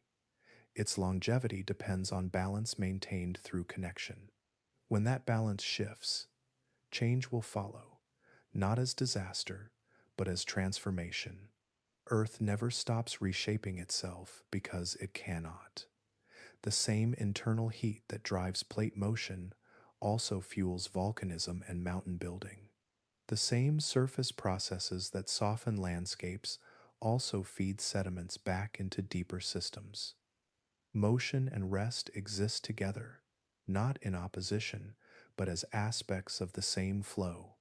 This perspective fosters quiet awareness. The ground beneath familiar places is already changing. The air carries signals of processes unfolding far beyond immediate perception. The seas redistribute energy continuously. The planet moves forward, regardless of observation. Calm periods are therefore precious, not because they are permanent, but because they allow complexity to flourish. They are windows in which life explores possibilities without excessive constraint. When those windows close, life adapts or contracts, carrying forward what has been learned into the next phase. Stability is the illusion that emerges when change slows enough to be comfortable. Beneath that comfort, Earth remains in motion, reshaping itself through processes that have operated since its earliest days. The planet does not pause, it transitions. Seen this way, the story of Earth becomes a continuous drift rather than a series of fixed states. Nothing holds forever. Everything participates in change. The illusion lies only in perception, not in reality. Earth never stops reshaping itself, and within that constant motion lies both the challenge and the quiet continuity that has carried life forward across deep time. Humanity appears very late in Earth's long story. Long after continents gathered and split, after climates swung between extremes, after life rebuilt itself again and again, a short interval opened that allowed complex societies to form. This interval feels steady and familiar, shaped by predictable seasons, stable coastlines, and climates that fluctuate within narrow limits. Yet, in the scale of deep time, this period is brief, a pause rather than a destination. We exist during a rare, stable window created by many systems aligning at once. The continents occupy positions that moderate climate rather than destabilize it. Ocean circulation distributes heat efficiently, preventing the extremes that once pushed the planet toward near freezing or intense warming. Atmospheric composition supports complex life without crossing thresholds that would favor collapse or simplicity. These conditions did not arise suddenly. They emerged gradually, through balances refined over immense spans of time. This stability made agriculture possible. Predictable growing seasons allowed plants and animals to be domesticated. Rivers flowed in consistent patterns, nourishing floodplains that supported dense populations. Forests, grasslands, and oceans reached ecological maturity, offering resources that could be harvested repeatedly without immediate exhaustion. Human societies developed within these constraints, shaped by the rhythms of Earth rather than separate from them. From within this window, the world appears constant. Mountains seem fixed, coastlines appear permanent, climate feels dependable. These perceptions are powerful because they influence how civilizations understand themselves. Stability encourages planning, memory, and the construction of long-lasting structures. It allows culture to accumulate rather than reset. Yet, this stability is not guaranteed by Earth's nature. It persists because opposing forces remain balanced for now. Heat escapes from the interior at a rate matched by cooling. Carbon cycles between air, land, and ocean without runaway accumulation or depletion. Ice caps grow and shrink within limits that do not dominate the planet. Each system holds the others in check, creating a prolonged calm. This calm is a pause in Earth's long motion. Beneath the apparent stillness, processes continue at their usual pace. Plates drift, magma rises and cools, rocks weather and dissolve. The atmosphere exchanges gases with life and stone. Nothing has stopped. The movement simply remains within bounds that support complexity. Deep time reveals how unusual this combination is. There were far longer stretches when the planet was less forgiving.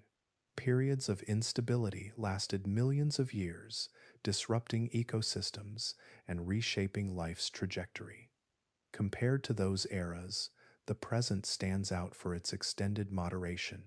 Humanity arose within this context, not as an outside force, but as a product of it. Human biology reflects the conditions of this window. Our need for moderate temperatures, liquid water, and predictable resources ties us closely to the current state of the planet. Our societies, technologies, and cultures all depend on Earth remaining within familiar limits. This dependence highlights the temporary nature of our moment.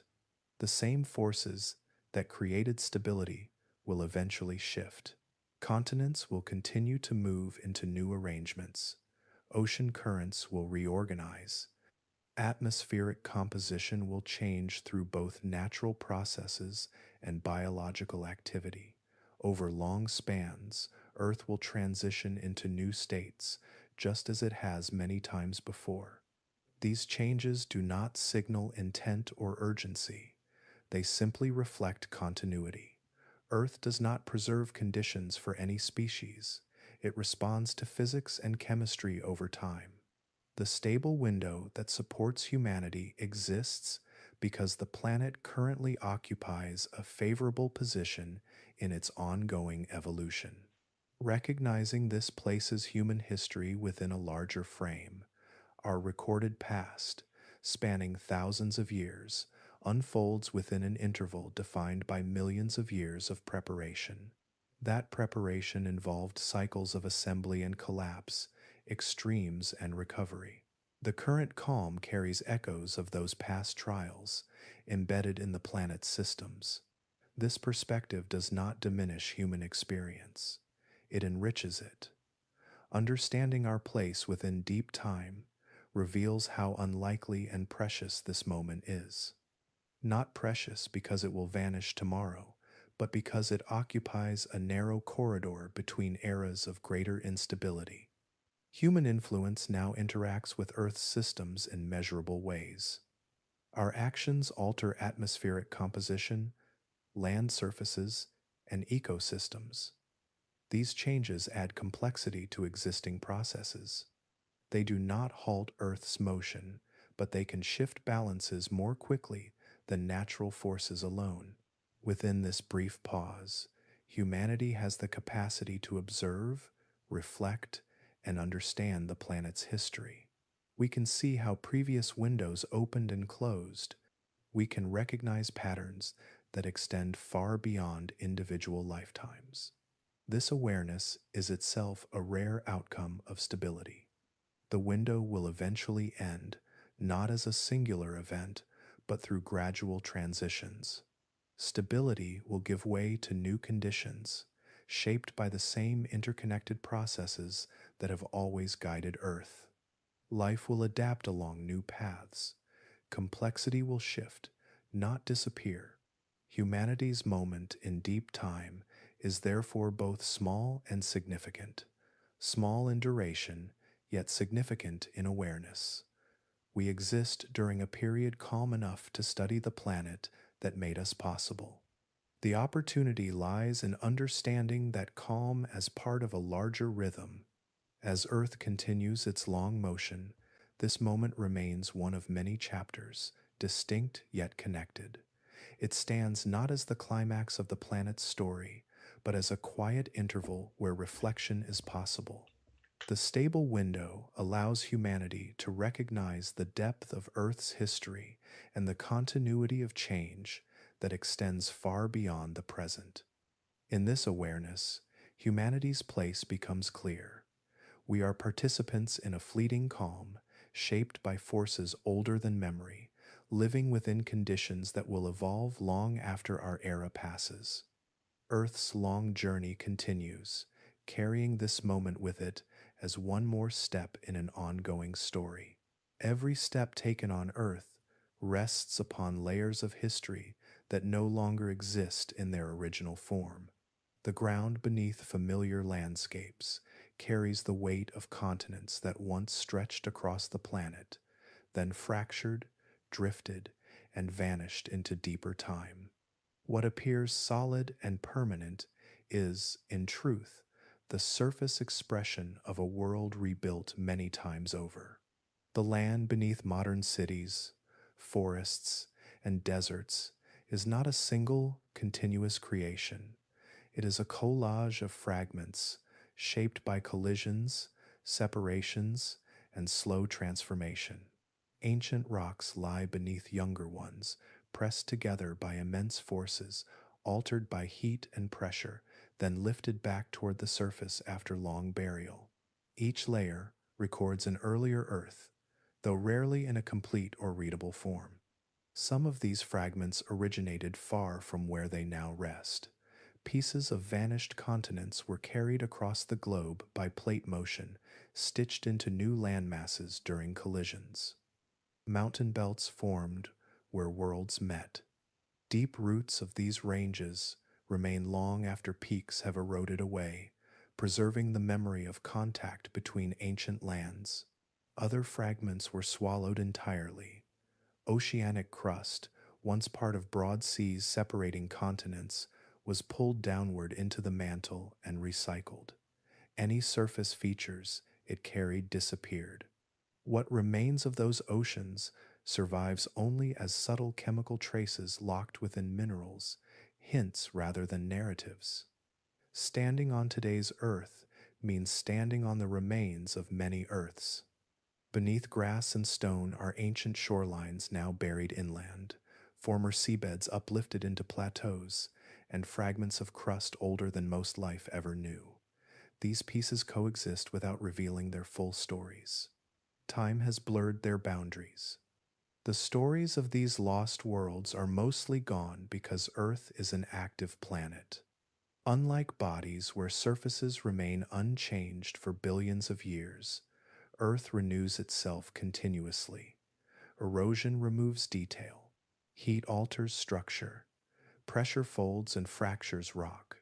Over long spans, clarity fades. What survives does so incompletely. Geologists read what remains through patience and inference. They examine crystals that grew deep within the crust, measure subtle alignments frozen when rocks cooled, and compare patterns across continents now far apart. From these fragments, outlines emerge, though never the full picture. Reconstruction relies on echoes rather than direct records. This incompleteness is part of Earth's nature. The planet does not archive its past neatly. It compresses, transforms, and overwrites. New surfaces form atop old ones. Rivers carve paths through material that once lay miles beneath the surface. Ice advances and retreats, scraping away layers that might have told older stories. Even so, the presence of forgotten worlds beneath our feet shapes the present. Soil composition reflects ancient geology. Mountain ranges influence weather patterns established by long-vanished configurations. Mineral resources exist because of processes that occurred under conditions unlike those of today. The past is gone, yet not irrelevant. Walking across a modern landscape means crossing the seams between these hidden histories. A single valley may cut through rocks formed in different environments at different times on different continents. Boundaries that once lay at the edges of oceans now lie deep inland, unmarked except by subtle changes in stone. These buried worlds remind us that Earth's surface is a temporary arrangement. Continents appear stable within human experience, but they are assemblages rather than originals. Each one is built from remnants of earlier forms, carried forward through cycles of destruction and renewal. Life, too, rests on these foundations. Ecosystems occupy land shaped by ancient processes. Rivers follow faults created long before plants colonized land. Nutrients cycle through soils derived from rocks whose formation predates complex life itself. The biological present depends on geological pasts it cannot remember. The loss of these stories is not a failure of record keeping. It is a reflection of deep time's scale. Over billions of years, preservation becomes unlikely. Only fragments endure, and those fragments must serve as representatives for entire vanished worlds. There is quiet humility in this realization. Human history records thousands of years in detail, yet even the planet's recent past stretches beyond direct memory. The deeper past dissolves further, leaving behind only traces scattered across the globe. Understanding emerges slowly, through accumulation rather than revelation. Standing on forgotten worlds connects present experience to vast continuity. The land supports daily life while carrying immense histories unseen. What feels ordinary is layered with extraordinary age. The simplicity of walking hides complexity beneath each step. These ancient lands do not demand recognition. They persist silently, integrated into the planet's current form. Their absence from memory does not diminish their role. Every continent today exists because others existed before it, broke apart, and contributed their remains. Earth's surface is therefore not just a place, but a record in progress. It holds what it can, lets go of the rest, and moves forward. The forgotten worlds are not truly gone. They persist as components of what is here now, transformed beyond easy recognition. Living on Earth means living atop countless endings and beginnings merged together. Beneath us are continents that no longer exist as they once were, their shapes erased, their environments altered, their stories reduced to fragments. Yet those fragments continue to support the present, grounding life in a deep and ongoing history. In this way, each step carries more than weight, it carries time. Beneath familiar ground lies a planet that has been many different worlds, each one passing into the next. Their stories are mostly gone, but their influence remains, steady and silent, beneath every place we stand. Earth has lived many lives, each one unfolded quietly, shaped by forces that work far beyond the scale of human memory. Continents gathered, rested together for a time, then slowly parted. Oceans opened and closed, atmospheres thickened, thinned, and transformed. Through all of this, the planet never paused. It simply continued. Pangea stands out to us because it is close enough to feel familiar. Its outlines can be traced. Its rocks are easier to recognize. Its life feels closer to our own. Yet, it was only one chapter among many. Before it, other worlds rose and fell, their shapes erased, their surfaces recycled, their stories reduced to fragments embedded deep within the crust. After it, other arrangements will follow, just as inevitably.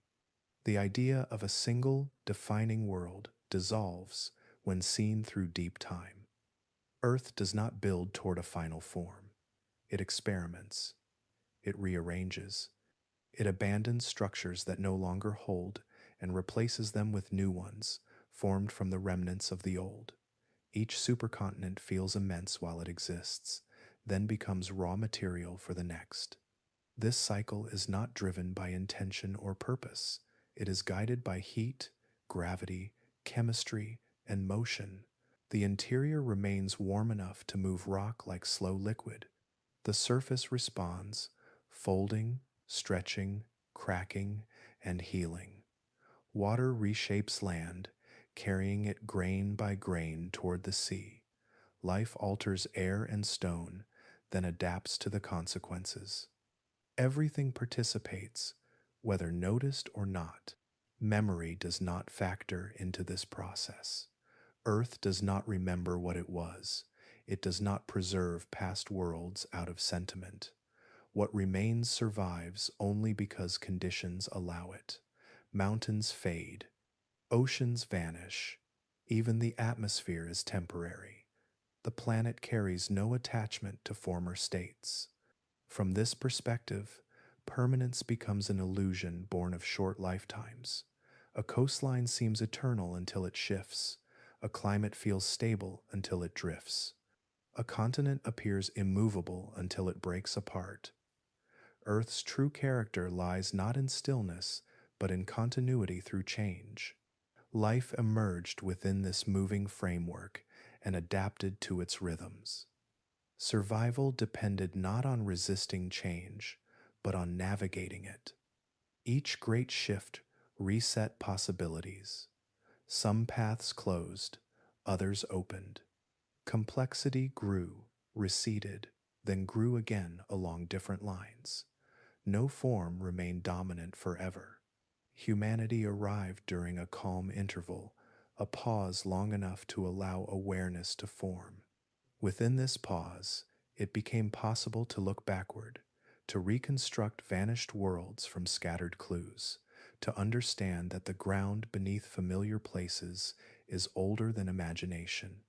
This understanding does not stop Earth's motion, it only places it within context. The planet will continue long after this calm passes. Continents will drift into new alignments. Ocean currents will reorganize. Climate will find new balances. Life will adjust, simplify, diversify, or retreat as conditions allow. These transitions will feel slow from within, yet they will reshape the planet entirely. Earth moves on its own time scale, measured in millions of years rather than moments. On this scale, even the longest calm periods are brief. Stability emerges, persists, then dissolves, giving way to another configuration. There is no final arrangement waiting ahead. This realization carries a quiet clarity. The present world is neither accidental nor permanent. It is one successful state among many, supported by balances that have held so far. It exists because countless earlier worlds did not last. Each contributed material, chemistry, and structure to what followed. Standing at the end of this story, it becomes clear that the question is not which supercontinent mattered most or which era defined the planet. What matters is the process itself. Earth's ability to change while remaining a single, continuous world is what allowed life to persist at all. The planet's indifference to memory is not harsh. It is simply vast. Earth does not need to remember its past because its past remains embedded within it, transformed and repurposed. Every rock carries echoes. Every landscape rests on forgotten foundations. What is lost is not absence, but detail. As this chapter closes, the image that remains is not of a single vanished continent, but of motion without end, land assembling, breaking, and assembling again, oceans advancing and retreating, atmospheres shifting, life adapting, earth continuing. Pangea was not the first, it will not be the last. The planet does not mark beginnings or endings. It flows from one state into the next, quietly, patiently, without urgency. In this long, unfolding rhythm, Earth tells its story, not through memory, but through continuity. A story written in stone that never stops changing, carried forward by time itself.